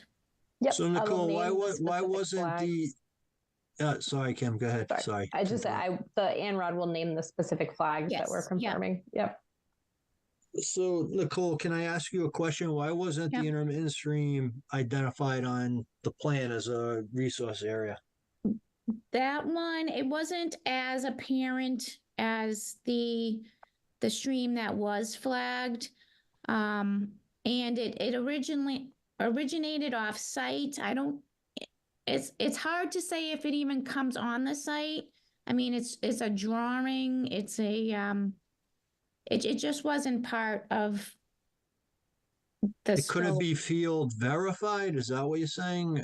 I mean, yeah, and I totally agree with what Kim says. If we are gonna do, if we come back with a notice of intent that's going to impact any resources, especially in that area, we can revisit that potential intermittent stream channel. Would it be safe to say, Jeff, that if there's anything proposed on this property, because that's so close to the street, that it would have to be verified? Well, we're doing the ANRAD to verify the resources on the site. Yeah, so I guess, in that vein, Nicole, why aren't you identifying that intermittent stream? I guess because to be conservative about it, right? I mean, well, I can't flag on other people's land, but it's on the property. Well, that according to this, it's on the property. I don't know if it's on the property according to physically being on the property and survey. I don't. Like, I know that there's a culvert right in through here and that there is a stream, but I don't 100% know if it's on the property or on the property line or on Michael Dow's land. Right, but did you walk the site, Nicole? Yes, of course I did. Yes. So I guess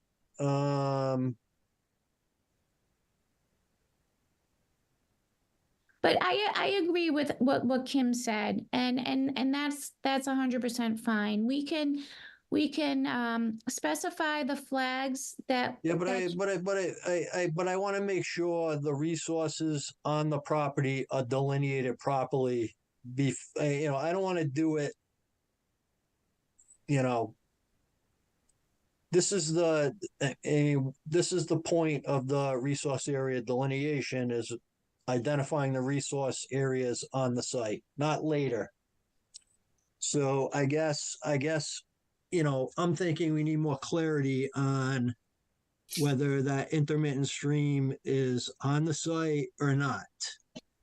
And not kind of kicking the ball down the road, and when we file the NOI, we can, address it at that point.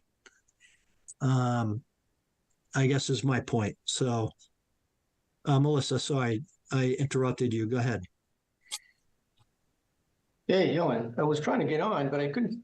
Well, hold on a second. Melissa, did you have a comment? No, it was kind of in line with what you were saying, Jeff, that I can't imagine if an NOI was presented to us, I think our first comment would be delineate or figure out whether that's an intermittent stream. So you might want to just do that now and get it out of the way, or not come in front of us with a notice of intent without doing that. Right, and that's what I just said. I said if we were going to impact any resources, especially in that area, we would come before you. I mean, But we would Nicole, I guess why aren't we identifying it as a resource now as part of the resource area delineation? And Jim, go ahead. Do you have a comment? Yeah, I was just going to say, I'm very uncomfortable approving this without having everything on the plan and confirmed. I agree with you, Jeff. Why can't that be done now? Whether it's a land survey or getting permission from a butter. Okay. Yeah, I mean, it looks like to me, Nicole, that, part of the stream is off-site, but yet part of it seems to be on-site as well.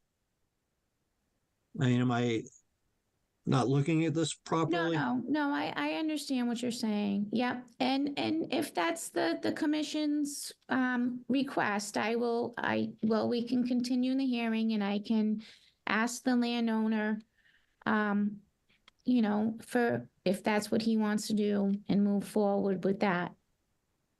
Yeah, I think that needs to be addressed. Okay. Through the chair, are there any other resource areas on this lot that we're not delineating now? Like, is it just that intermittent stream, or are there other ones as well? Through the chair, is it Joe? Yep, go ahead, Joe. I think that's the only one.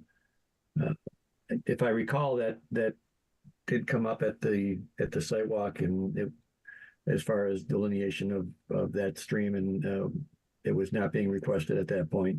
But there are no other streams that I observed, or any other resource areas that I observed on the site other than that. Okay, thank you. Okay, Ellen, did you have another question? Sorry. Oh, actually, I'm raising my hand on behalf of Bruce Holmgren, who was having difficulty getting the raised hand. So I'll defer to Bruce. Okay. Bruce, did you have a question? Yes, thank you. I'm sorry, I'm not familiar with the technology here of the Zoom system, but no problem. Couple of points. That intermittent stream flows through a 18-inch corrugated metal pipe under North Mill Street. It drains, my understanding, something far over 50 acres of land. And it's not so intermittent. It runs usually about 9 months of the year. And a couple of weeks ago, when we had those big rainstorms, that pipe was flowing nearly half full. And that's quite a lot of water. I've got photos of that. It does cut through the corner of my yard, and certainly anyone who would like to take a look at that section on across the street on 9 North Mill Street is welcome to do so. You have free access. I have a question too. I see on the site plan that it shows a 40-foot setback in the front and 15 or 10 feet on the side. I do believe this is still classified as agricultural, which means that, and I realize this is not a zoning meeting, but I do believe that the setbacks are I don't think they're correct. I think it's 60 feet in the front, 30 feet on the side, and 30 feet in the back. So I think it would be prudent before going any further that the designer or architect would want to check those numbers. Thank you. Okay, yeah, that's not under the purview of the Conservation Commission, but understood. Okay. I will check that with the engineer, just to make sure and be prudent about your request. Thank you. Okay, Nicole, thank you. So we'll continue this out until our next meeting, Nicole, February 27th. Does that work for you? Yes, yep. Okay, great. And if I can get a motion? So moved. And a second, please. No second. And we'll do the roll call. Melissa? Aye. Janine? Aye. Jim? Aye. Matt? Aye. Ed? Aye. Ted? Ted is an aye. Jim? And, Still aye. and Jeff is an aye. Okay, thank you, Nicole. All right, thank you very much. Okay, have a good evening. You too. Thank you. Thank you. Okay. So moving along, I'm losing track of where we are on the agenda here. Okay, Woodbury to Aaron's Way. This is a continuation of a notice of intent. All right. Hi, everybody. I'm Alex Woodbury. I'm hoping Dave Marquardt is here as well to help steer the ship. He is. He's on the call. Yep. Good evening, Mr. Woodbury. Good evening.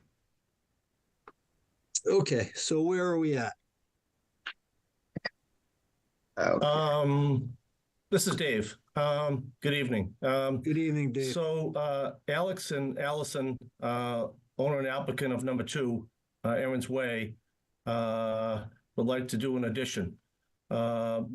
They're looking to take down a portion of their existing home that's on a pillar at the top of the driveway. And then there's an existing shed that's about 9 feet away. On our previous filing, we had indicated to revise or relocate the existing shed to the north down by the barn. That's no longer the case. That shed now is going to be raised. So the shed currently sits on pavers. And Kim, is it possible to blow that up just a little bit, please?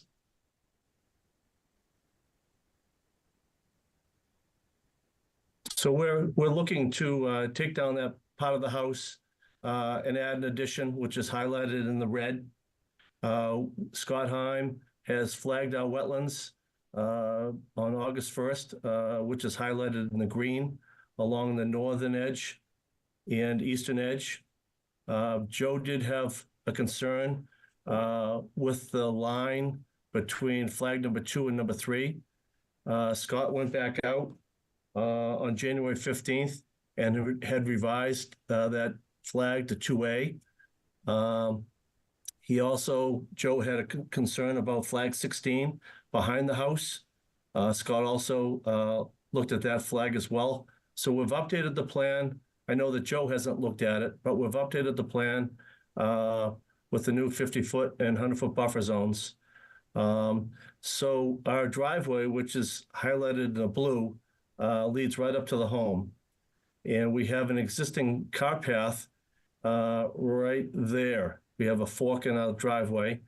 That car path is a pea stone path that's used quite often to gain access to the back for a wood pile and propane tank. In between the path and the driveway is a boulder-style retaining wall right along there and all the way along the back. We're looking to create a full basement with our addition and take down a portion of the retaining wall and leave all that retaining wall, most of that retaining wall intact.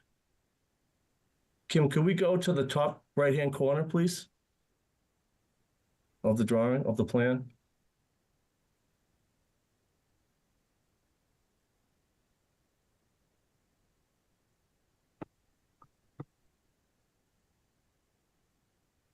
While we're doing that, we're going to be taking down just a small portion of the retaining wall.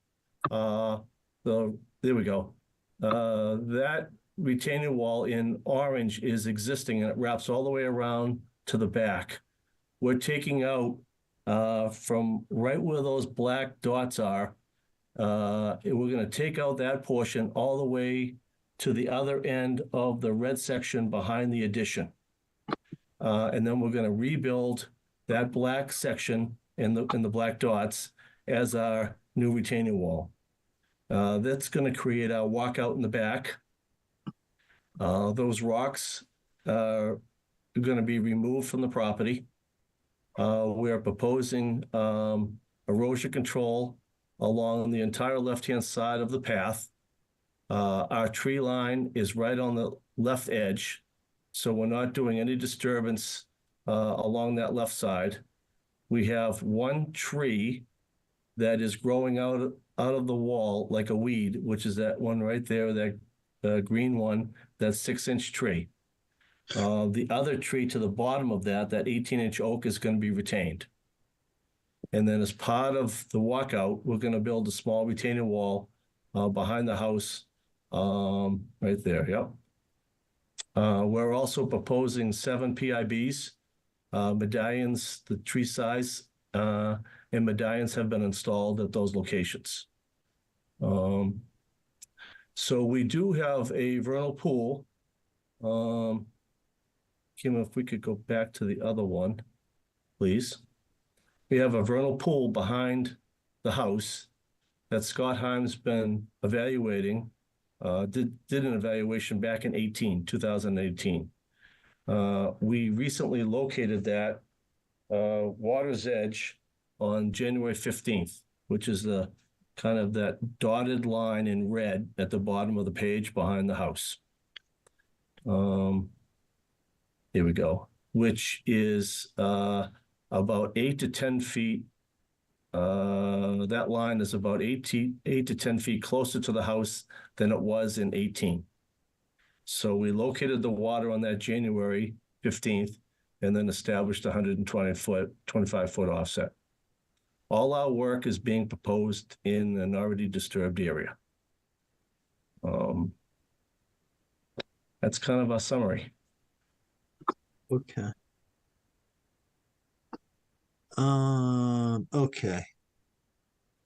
So the edge.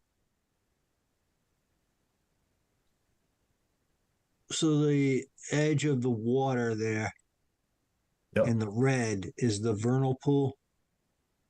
Yes. That's the high water as of January. That's the highest it's been. Yep. Okay.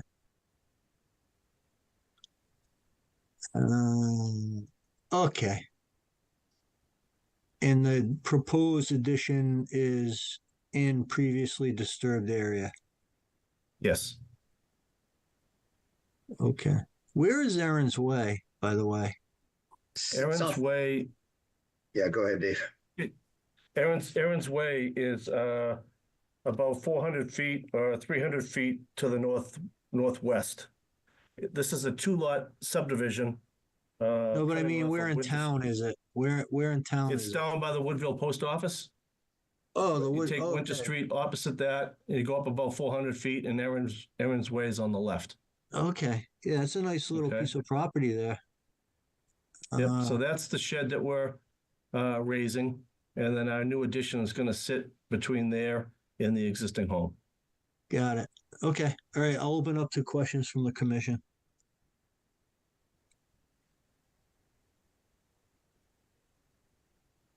Kim, Joe, did you have any comments? I think I'm good with this. A couple, I haven't had a chance to review everything fully with a formal memo, but I did have a chance to look things over and just had a couple of comments. I had some questions regarding, the vernal pools. I know the previous filing had noted that there were vernal pools on the site. I did see that we did receive something, I think, today from Northeast Ecological Services, Scott Heim, about what was observed in those. And just based on the discussion now, I see the location of the one where the egg masses were observed. I had questions about the area north of the property as potential vernal pool. In the previous evaluation that was done in 2018, they didn't see anything out there, but it was done somewhat late in the season. But I think that clarifies as far as the area of the vernal pool where the area where the vernal pool organisms were identified previously. As far as my previous comments, there were a couple of things just real quickly that I saw were not addressed as far as I'm aware. I had noted that the plan didn't show any stockpile locations, if any stockpiles were required. Also, I noted that a couple of trees were proposed to be cut. Stockpile for soil? For soil, yeah. Okay. I had noted a couple of trees were proposed to be cut within 50 feet of the BVW and didn't know if there were any with any mitigation proposed. I had recommended an additional PIB marker east of the house, which was added. But I also note on the current plan that the PIB markers, which were noted previously along the edge of the stone wall, have been moved back closer to the wetland line, with one of them being as close as about 6.5 feet from the wetland line. Yeah. I had also made a comment that the southernmost retaining wall had not been shown on a previous as-built plan submitted under a previous filing, and had no idea whether or not that was a permitted structure. And then finally,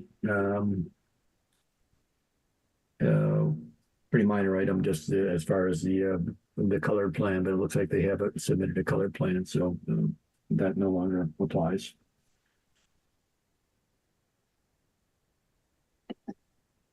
That was it. That about covers it as far as I can tell from my previous comments. Okay, Dave, did you want to respond?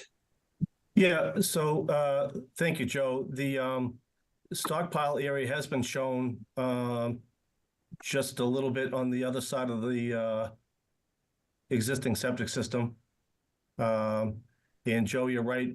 First plan. Oh yeah, I see it. Yep. Our first plan had indicated 2 trees to come down.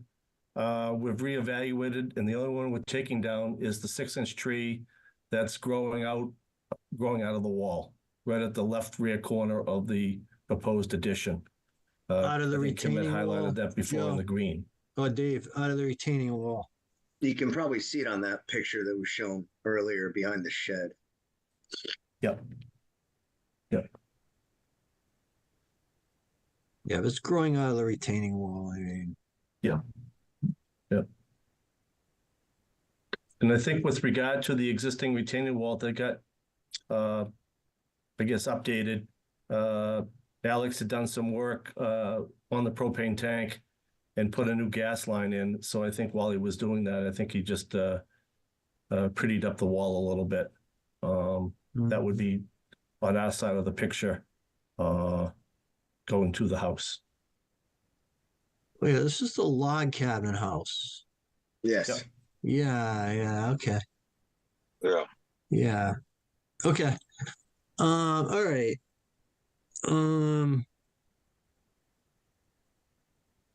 I think I'm good. Chair. Kim, yeah, go ahead, Matt. One quick question related to Joe's comment on the stockpiles. what's the plan for accessing that stockpile location? Because I don't want to lose sight of the fact that there are wetlands south of the dwelling. Yeah, Yeah, Rob well- Scott, who's going to do the excavation, is going to put road plates from the driveway right over the septic and drop here. And I think that's within 125 feet or outside of, on the good side of that boundary to the wetlands below. Okay, thank you. Yeah, in terms of looks like the sediment controls, you may want to just flip that where they're protecting the wetlands that aren't shown on the plan, given that's more proximate than the wetlands north of the driveway and septic system. We can flip those, yep. Yeah, that's a good point, Matt. Jeff, through the chair. Ted. Yeah, go ahead, Ted. I was looking at the same part of the plans as Matt was. And there are no contour lines on that side. So I was wondering about the erosion controls. If the septic is downhill of the stockpile, perhaps those erosion controls make sense. But without contour lines, I have no sense where water runoff might go. Similarly, the detail on the plans around the addition is fantastic and overwhelming. But if we're going to be adding PIBs, I'd be interested in what's going on south of the house and where that vernal pool extends so that we can, if we're PIBing the yard, we can get a better sense of the whole thing. So I guess I would like a little more detail about what's going on the south side, as long as we're going to bring things up to code, as it were, up to what we normally are looking for now from properties. So Ted, you're saying on the south side of the pool? Yeah, when I look at the plans, it's hard for me to know what's going on south of the pool. And I realize there's no construction there, but the stockpile is there. Yep. I don't know what the contour lines are. I don't know where PIBs on that side of the yard might be added, because there's just not enough detail about wetlands and buffer zones and contour lines down there.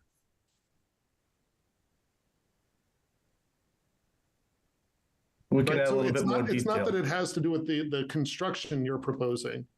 It's as long as we are PIBing and thinking about the stockpile area, I feel like more information in that big blank space would be helpful so that everything will be nice and tidy at the end of all of this.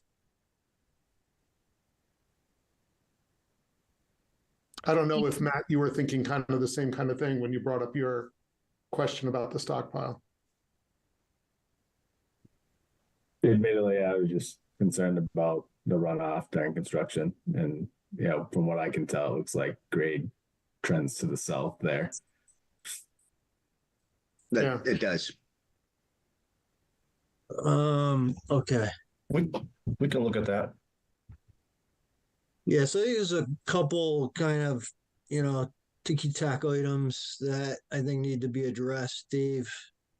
If we can take care of those, to make the commission members more comfortable with this. I mean, I think we're there.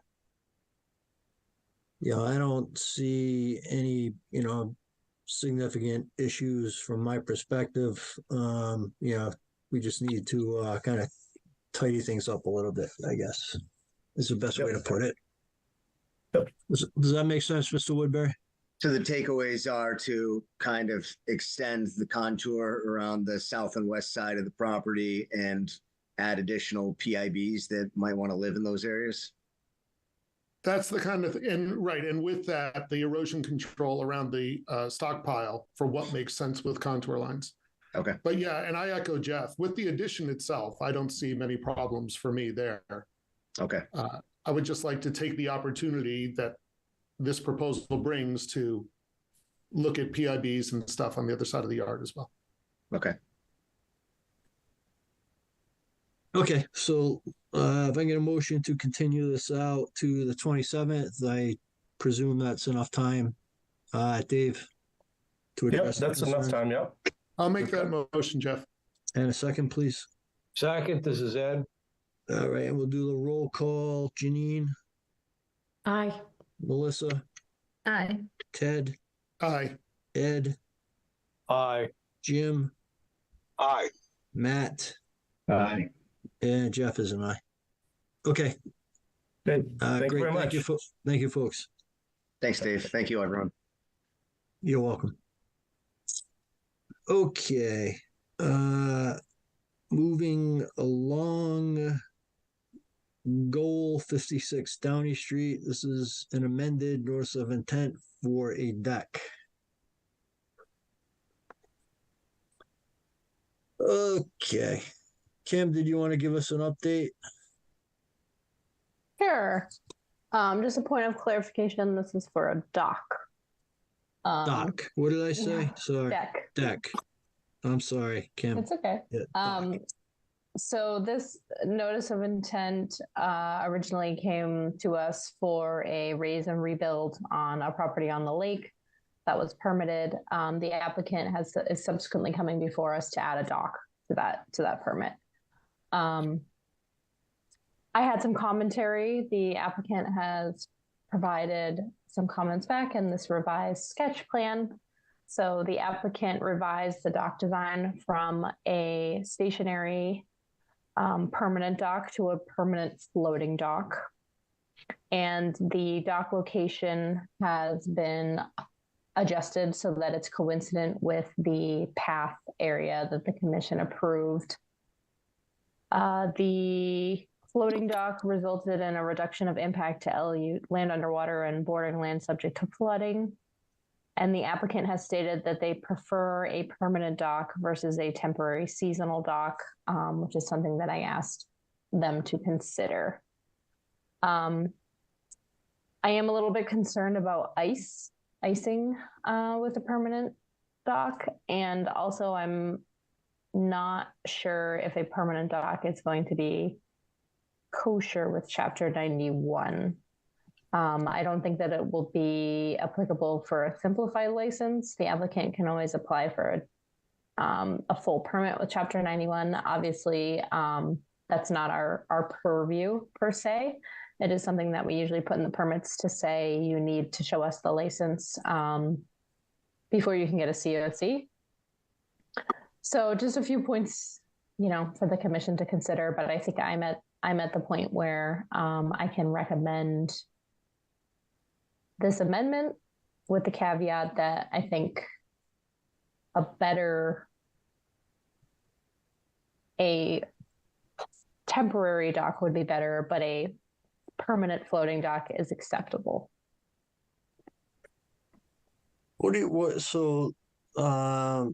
The icing you said was a concern of yours, Kim?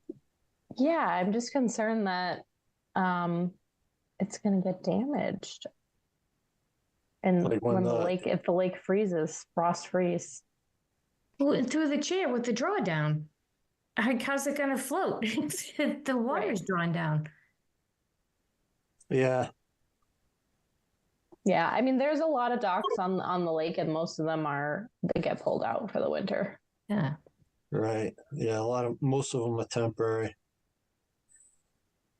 Yeah, I guess, it's really up to the state, right? And we can make recommendations, but it's really up to the state to approve it. Kim, correct? Yes. Yeah. Okay. So, the freezing issue may no longer be an issue.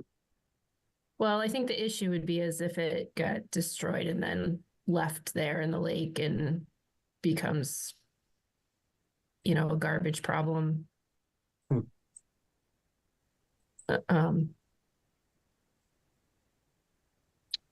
mean, it's a new house, so I don't think anyone who buys the house is going to let the dock go to disrepair, is my kind of thought, right? I mean, they're buying a new house. They're going to want a dock that they can use. So, I mean, I don't think it's going to go into disrepair, I guess is my point. I mean, I don't know, Kim. I think we just kick this down to, or kick this up to the state and let them decide. Jeff,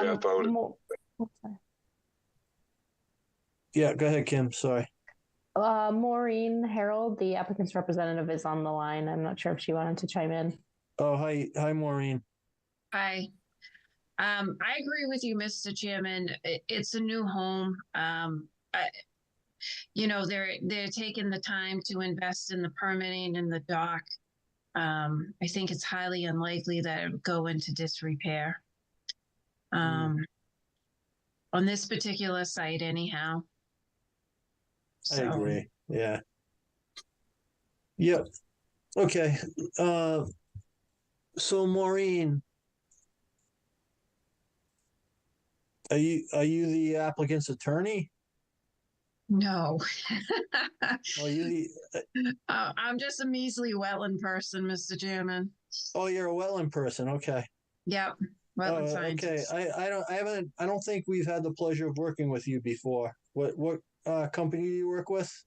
I'm from Norse Environmental. I was in front of you last year around this time for the violation for the tree cutting, as well as the proposal to raise the existing house and build this new one. But it's been a bit. Okay, so you were on this same property a year ago. Yes, sir. Okay. All right. Nice to see you again. Thank you. Okay. So I guess any questions or comments from commission members? So Kim, can we vote on this, with the caveat that, the state has to really make the decision on Yep. whether the dock. Normally how we permit it is just a special condition that requires the applicant obtain a Chapter 91 license. And we check that at the COC process. So the applicant wouldn't be able to get a COC from us unless and until they showed proof of the Chapter 91. Yeah, and this amended notice of intent is just for the dock, right?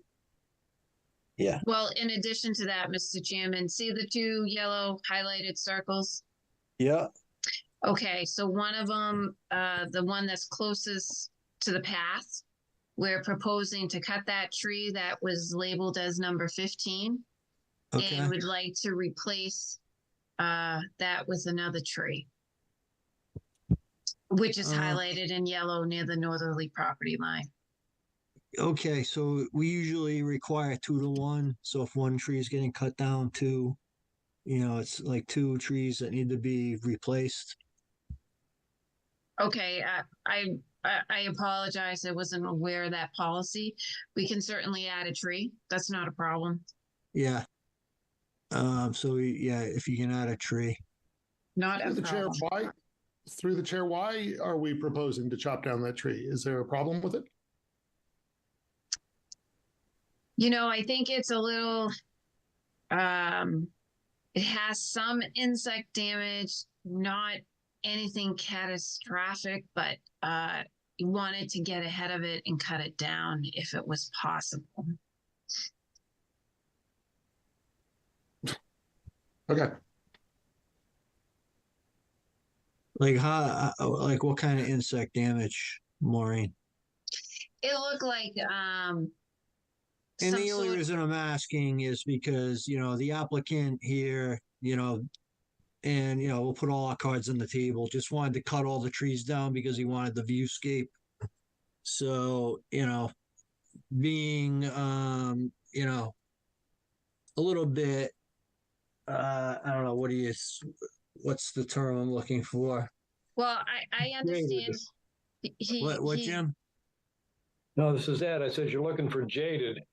Yeah, I mean, being a little, cynical, I mean, does he want to cut the tree down because it's, a viewscape thing, or when you tell me there's some insect damage, I don't know. Well, Mr. Chairman, it's probably a little bit of both, to be honest. It's obviously within your purview to not allow that tree and to keep it. I understand my client has ruffled some feathers, and that's putting it politely. Well, we appreciate your honesty. Right. So, obviously it's up to your discretion. I think the biggest the biggest thing we'd like to get approved, if possible, is the dock. We'd like to request to cut that tree. But again, it's up to the issuing authority. So maybe we can have, Kim, can we have someone go out and just take a look at the tree? Jeff, I think in the past, when we've been in this situation, we've required a certified arborist go out and do a report and then good point. Relied on that. I mean, we've definitely held people to the feet to the fire on that one. That's exactly what I was going to say, Melissa. Yeah. Maureen, thank you for your honesty. I just, this applicant, wanted the, those were the trees that were on the property beforehand, and they were all cut down.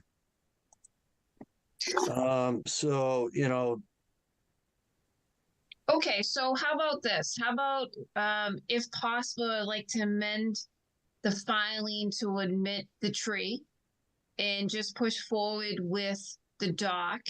My client wishes to come back to the commission with an arborist report, we can do that. Okay, that sounds good. All right, so if I can get a motion to close and approve the amended notice of intent for the dock installation, and that is subject to the chapter, the state review. What chapter is it, Kim? 97, right? 91. 91. Jeff, may I ask a question before I may? Are we asked to make a recommendation to the state, or is that just an option of ours for the dock? Or does the state want us to recommend one way or the other? Well, Jeff, this is Jim. Yeah, go ahead, Jim. I don't think the state ever looks for our opinion. Okay. They follow the regulations. Is that correct, Jim? Anybody else? They verify that an order of conditions exists. But other than that. Okay. No. I thought I heard something about a recommendation earlier. All right. So with that, I'm happy to make the motion that Jeff worked out a moment ago. Through the chair. Yeah. Can we add to that motion to have Kim sign on behalf of the commission, please? We may. Thank you, Anna. And I'll accept that addition to the motion. Anna, second, please. This is Ed, second. And we'll do a roll call. Janine? Aye. Melissa? Aye. Jim? Aye. Ted? Ted is an aye. Ed? Aye. Jim? Aye again. Matt? Aye. And Jeff is an aye. Did I get everyone? That's the crazy thing about mixing it up. It's like, did I get everyone? I think Jim has voted twice on everything. That's right. There's somewhat of a comparison in town, but I'm not going there. Okay, thank you, Maureen. Thank you for your time. Good night. And again, appreciate you, being forthcoming with the commission. Not a problem. Have a good night. You too. Okay. Anthony 22 Kruger Road, notice of intent to raise and enlarge a single family home.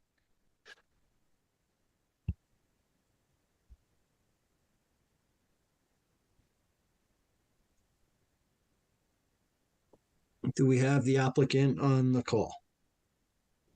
No, but you have her representative. Hi, Susan. How's it going? Good. All right, where are we at? Okay, so again, I'm Susan MacArthur from MacArthur Environmental Consulting. I believe I'm the only one on this call as far as applicants and representatives go. So I'll just recap the things that the commission had asked for at the last hearing. The DEP file number was not issued at the last hearing, but it was since then. And I've emailed that to Kim, and I know DEP has emailed it too. So we should be all set on that. They did have one comment to extend the erosion controls at the end of the new driveway, but it goes uphill. I think they were mistaken, but anyway, we did extend erosion controls on the side. Kim, if you want to point on the side of the old driveway where we're taking out pavement, yeah, like right, and it stops right at where we are not taking out pavement. So so we do have erosion controls along the side there. And let's see, the commission had asked us to indicate where the retaining walls would be removed or not removed, and we have since pointed that out. I think right where it's very hard to see. It's kind of a busy plan, but I think right where her cursor is. Kim, can you move your? There's a retaining wall up on the front. No, yeah, right there, and there's now a leader that points to it says being removed and replaced retaining wall. Okay. Yeah, and then let's see. Yep. Sorry, go ahead. Okay. The bordering vegetated wetland at the back of the property is the flags were labeled backwards, so they are now revised to be in the correct order. The commission had indicated that their policy is to replace the trees being removed on a 2-to-1 basis. And that, so the number of trees proposed has increased. We are now proposing 8 trees to be planted on the property. These include 4 oaks and 2 flowering dogwoods. Where Kim's cursor is, or the 2 flowering dogwoods, the 4 oaks and 2 more. And then 2. Anyway, so yeah, six oaks. And then the commission had requested that FEMA flood zone be shown on the plan, as well as the locally regulated 100-foot buffer offset of that. And that is now shown. So it extends into the back on the DCR property, well, where Kim's cursor is the buffer to that zone. And then the zone is actually off property in the back on the DCR property. It's in blue, Kim. Yeah, okay. Right. Yeah, right there. Yeah. And then the commission had asked for a breakdown of square footage of impacts within the 100-foot buffer zone and the locally regulated 50-foot buffer zone, which I provided a table for that. I can just go through it since it's not on the table's not on this plan. But the removal of the driveway will be an impact, not a negative impact, actually a positive, of 592 square feet, which is hatch where Kim is showing. And then the removal, and I'm sorry, that's within the 100-foot buffer zone. And then the removal of the deck, the existing deck is within 100 feet of the stream, and that is on the opposite side of the road on the other side. And that is 323 square feet. The construction of the new driveway within the 50-foot buffer zone is 145 square feet.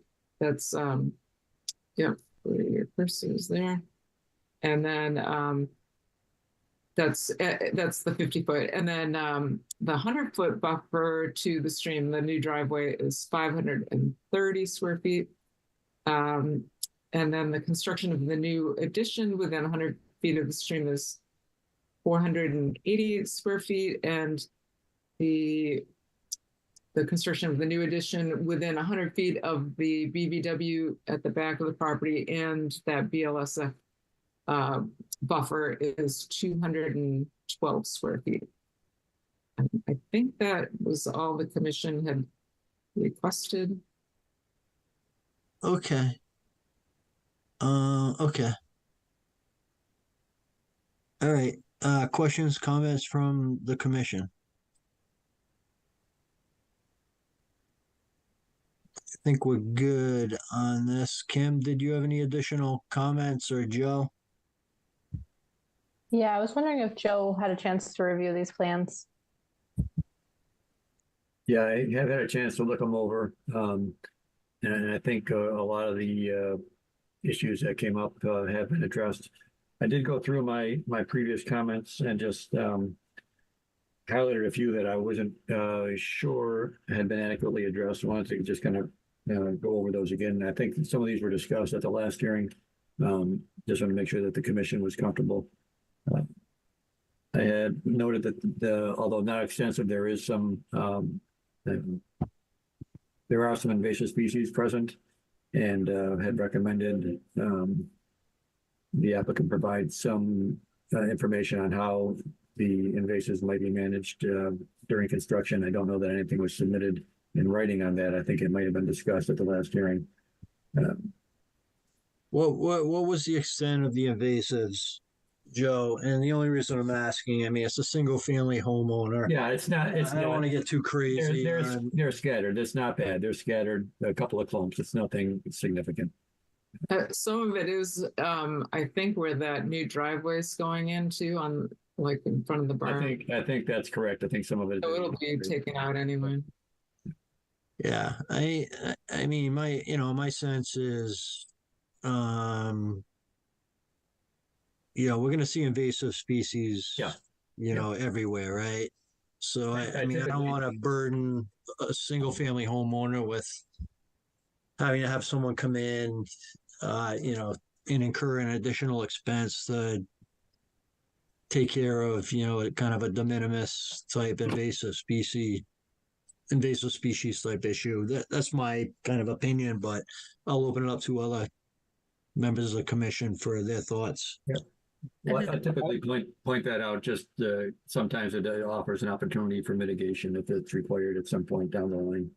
I was going to say, if anything, Jeff, it would just be if during construction, if they're removed from that area, they're disposed of off-site or in an appropriate way. They're not just, thrown over the retaining wall into the buffer zone. You know what I mean? Yeah, good point, Melissa. Yeah. Through the chair, this is Ed. Yes, Ed. I submit there's no such thing as a de minimis state of invasives. If you ignore them, they just get bigger. No, I hear you, Ed.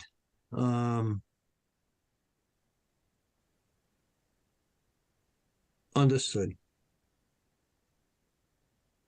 I had also a question I know was discussed at the last hearing. I just wanted to make sure that it was verified that all the correct abutters were notified. I know it was apparently the list was for the eastern lot, and I wanted to make sure that all the abutters for the combined lot were notified. I think that was discussed, but I don't remember exactly the outcome of that. I just wanted to make sure that was done. Joe, if I could just respond. Sure. Yep. Yeah. So I didn't bring it up on the response letter, but I did measure off, 300 feet from the edge of that second lot, the 24. And it does include all the way down to like definitely within 300 feet from that lot. And then behind is all DCR land anyway, all the way over. And then on the opposite, it's LNG for quite a ways as well. So I think I think to answer your question, yes, it already includes, everybody. So. Yeah, there are. I don't think there are many abutters to this property. Yeah, some large properties abutting, I believe. Yeah. Yeah, if it's the property that I'm thinking of, you know, to Susan's point, you know, it's LNG and DCR land. Yeah.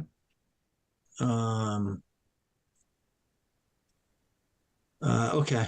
And I think my last, yeah. Okay. There it is. Yeah.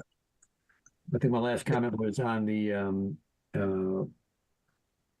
erosion control barrier, a detail being shown on the plan. I don't know if the commission wants to require that or not. I don't think it was added to the plan. Where, Joe? Just a detail of what. Oh, it needs not. Oh, it was not added to the plan. I don't think if it was added to the plan, we'd be able to see it. Yeah. Just like. We did add a little erosion control at the end of the new driveway. Yeah, I saw you did it and increase the erosion control locations. Yeah. Yeah, but I didn't put a detail. I didn't have them put a detail on. Can we add that, Sue? Yeah, I mean, we could. Hopefully, it doesn't, you know, preclude you from closing the hearing, but we could certainly, you know, get the survey group to add that. Hopefully, there's a spot somewhere on that plan that can fit it. All right. Kim, are we comfortable closing this tonight, or is the you know, what are your thoughts? That's one I feel comfortable closing contingent upon because of how minor it is in nature. Yeah. So it'd be contingent on just the erosion controls being added to the plan. The detail. Yep. The detail. Yeah. Maybe over to the left side, Sue. Okay. Where it's kind of some blank space over there. Okay. Through the chair.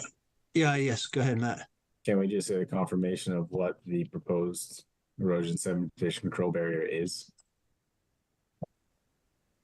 Yep. So what are we proposing?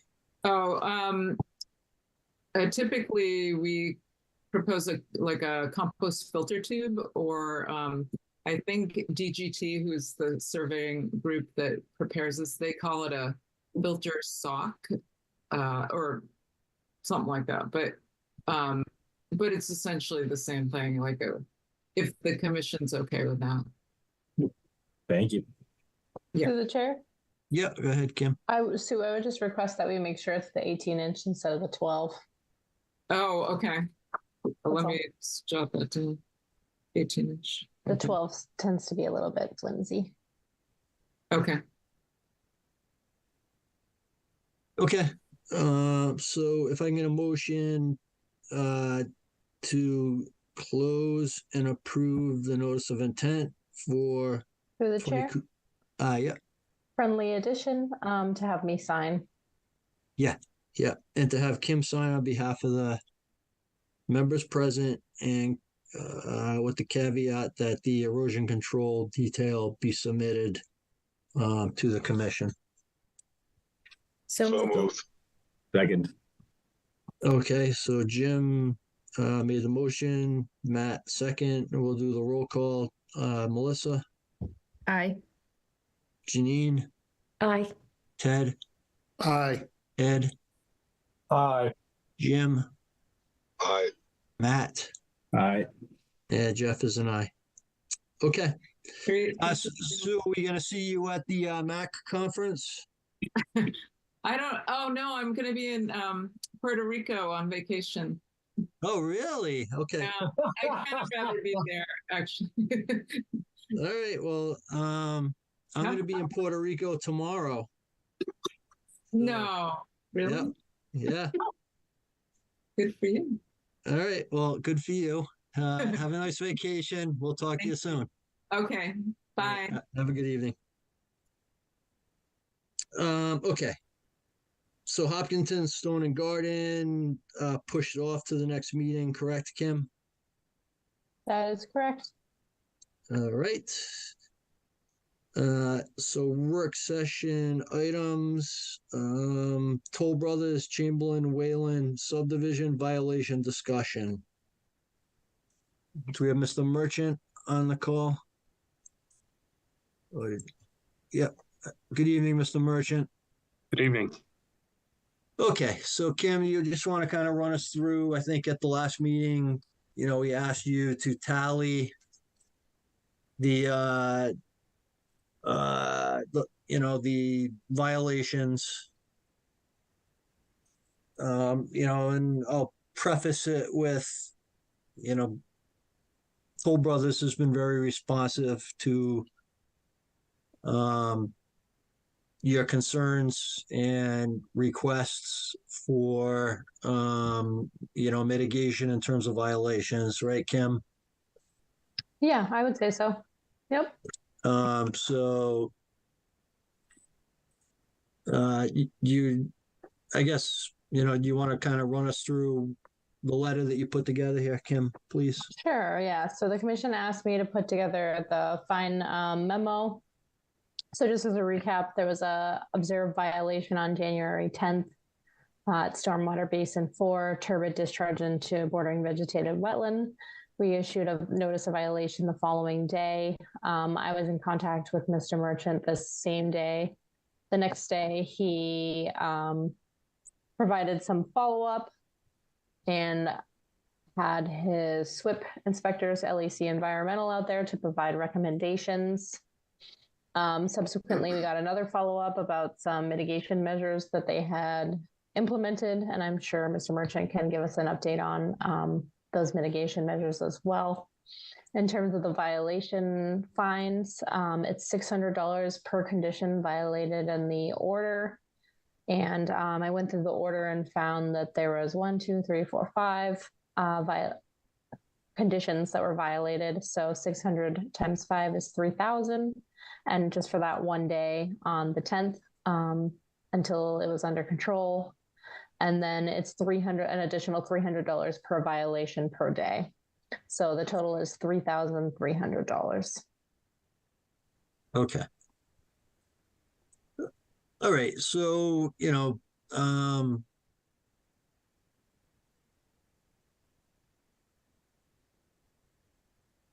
Toll Brothers, has been, again, responsive to requests by Kim when she's gone out there and has identified issues with the erosion controls and deficiencies with the erosion controls.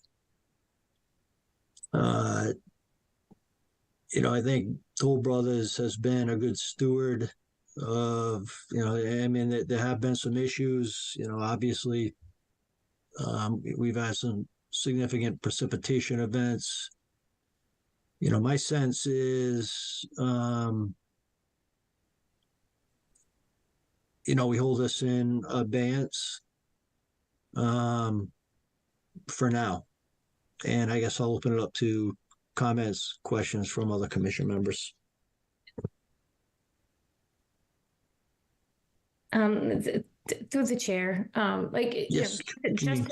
Just in general, I appreciate that Toll Brothers has been responsive, and I've seen that they've been responsive, but just, overall and not directed towards Toll Brothers in general, I like to see that in prevention so that we don't get to this place where there's a violation.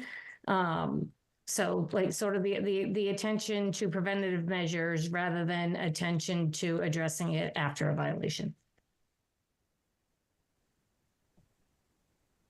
Mm-hmm. Yep. Thank you, Janine. It's always,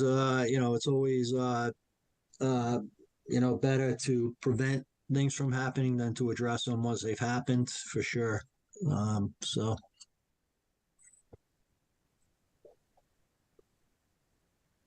Is it chair? Yes, Kim. I would add to that, as the agent, my number one goal is always compliance. I always want to aim for compliance, communication, and action over just, punitive. And I think that we have the capability, Ted and I, to work together with LEC to get better compliance in the future. And I just had a conversation with Mr. Merchant today about the importance of temporary cover and really being aggressive with it.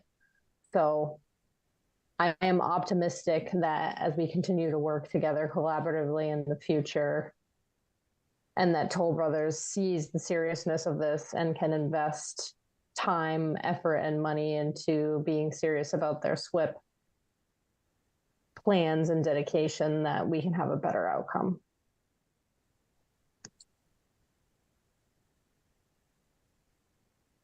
Thank you, Kim. I also want to add to that, Toll Brothers, with the other development in town there, off of Blueberry Lane. What's the name of that development, Kim? The name escapes me right now.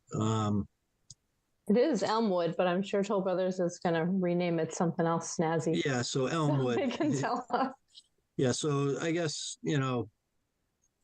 kind of cumulatively looking at Toll Brothers as a, developer in town, not only on this project, but with Elmwood, they made the commitment to the town to upgrade the stormwater, drainage and infrastructure at that property as part of the development. I know it hasn't been approved yet. It's still kind of in the works, but, they have committed to doing that. So, to Kim's point, I think they are working with us. This isn't a situation like some of the other developments in town where they kind of ignore us and just kind of, they are being proactive and in my mind, doing the right thing and being good stewards. So, it's just another,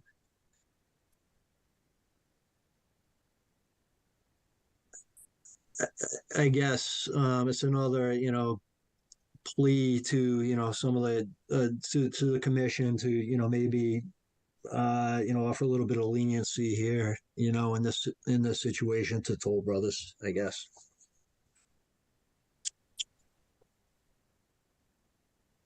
Go ahead, Matt. Just real quick, definitely appreciate what you're saying and what Kim is saying. One question: has there been any plan for temporary stabilization of some of those areas we saw that seem to have remained disturbed for more than 14 days?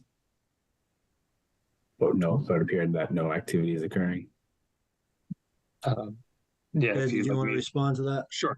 So I think we focused particularly on one area at the last meeting between lots 27 and 28. I had said at the time that area was strawed. We showed some pictures that showed it not, and there was a lapse in time between the pictures and the meeting where so we had strawed that area. I think it had seen some additional runoff coming from the adjacent lot, so we further stabilized it with some wood chip berms. I had a discussion earlier today about how we get it to its final state. So we've got some ongoing discussion on how we get from where we are today to a finished lot where we can transition to a homeowner. But yeah, we've taken a handful of steps on that particular lot. Also in many discussions with our construction team about how we condense footprint in general. Lot for instance, I've asked LEC to come up with a lot specific excavation plan for where we're spoiling materials and how to get on and off the lot so that we can try and keep that basin immediately downstream of that as clean as possible. So we are focused on trying to keep our footprint to a minimum and spending much time, effort, and money to do that. Appreciate that and definitely understand where you're coming from. In my opinion, responsiveness and action go a long way.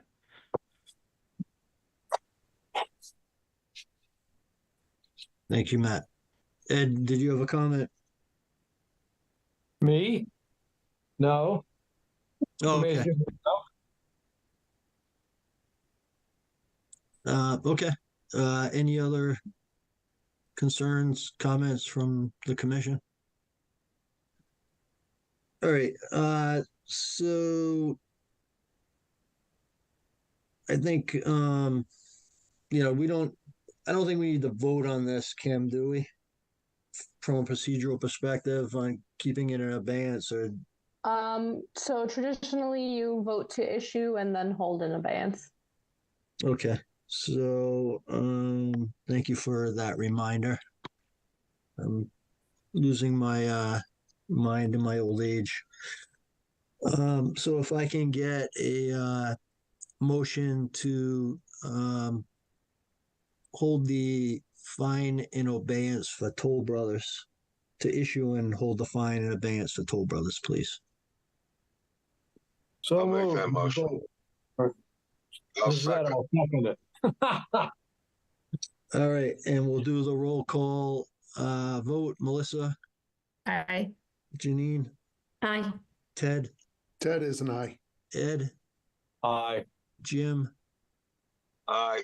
Matt? Aye. And Jeff is an aye. Okay. Thank you, Mr. Merchant. Thank you all.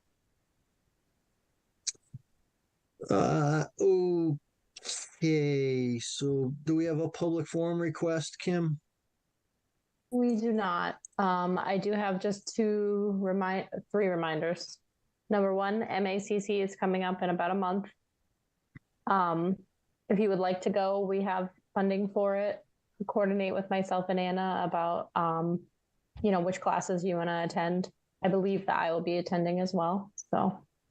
Yep, I'm going to go, so I'll Highly forward you my encouraged. classes. Yeah, Kim. that'd be great. And I'm looking at them, trying to figure that out. Awesome. The classes, I was looking at the classes this year were kind of a little, I don't know. I didn't think they were really that great. I mean, there's a couple of good ones, but what do you think, Kim? They were kind of lame. I found them to be, there's a more limited selection this year. And having been somebody who went so many years in a row, I do find that there's a repeat of presentations often. So you kind of have to be selective, but. Yeah, I was a little disappointed, but whatever. Okay, and then so sorry, go ahead. You got a couple other announcements. Yep. Reminder about April 9th in-person meeting, plan ahead. And the third announcement is more of a point. So we had a discussion tonight about the dock potentially creating debris. That is a thing. In my hometown, there is what they lovingly call the pirate ship in the middle of the lake. It's an abandoned boat, and the Concom wants to remove it. And now all of the residents of the lake are like up in arms about removing this piece of debris in the lake. So debris in the lake is something to be mindful of in general. Well, we have, as you know, Kim, we have our little hermits that live on the island, in town. Oh, yes. I know all about them. Hey, Kim, is the pirate ship an historic structure? I mean, that's up for debate. It's, everybody's chiming in like, I used to play on it when I was a kid. And Get the whole historic commission involved. Well, as long as there isn't a fantasy island, the plane boss. Kim, you're probably too young for that show, but look it up on the internet. Fantasy Island. I appreciate how Ted turned PIB into a verb in tonight's meeting. PIBing. I have a way with words. I am always looking to advance the language. So then the applicant is a PIBer? Yeah. All right. Okay. So, and also we have the, so is Anna, are you still around? Yep. And I didn't get the, for the ethics training, I didn't get the email. Okay, so I included that link when I sent the reminder out. So you should be able to log in to that link. And if you don't remember your password, it's an easy reset with your email. Okay. Thank you. You're welcome. I got to do Yeah, that. if you need it again, just remind me and I can send it again. Okay. Perfect. All right. Motion to adjourn. So moved. And a second. I'll second. And we'll do the roll. We'll do the roll call. Melissa. Aye. Janine. Aye. Ted. Ted is an aye. Ed. Aye. Jim. Aye. Matt. Aye. And Jeff is an aye. All right, guys. Have a great evening. Be well, Thank you, everybody. everyone. Good night. Good night, everyone. Enjoy the island, Jeff. I think you need a break.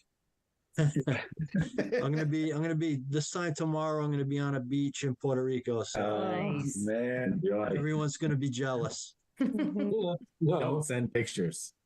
All right, guys. Good night, Have a good everybody. evening. All right.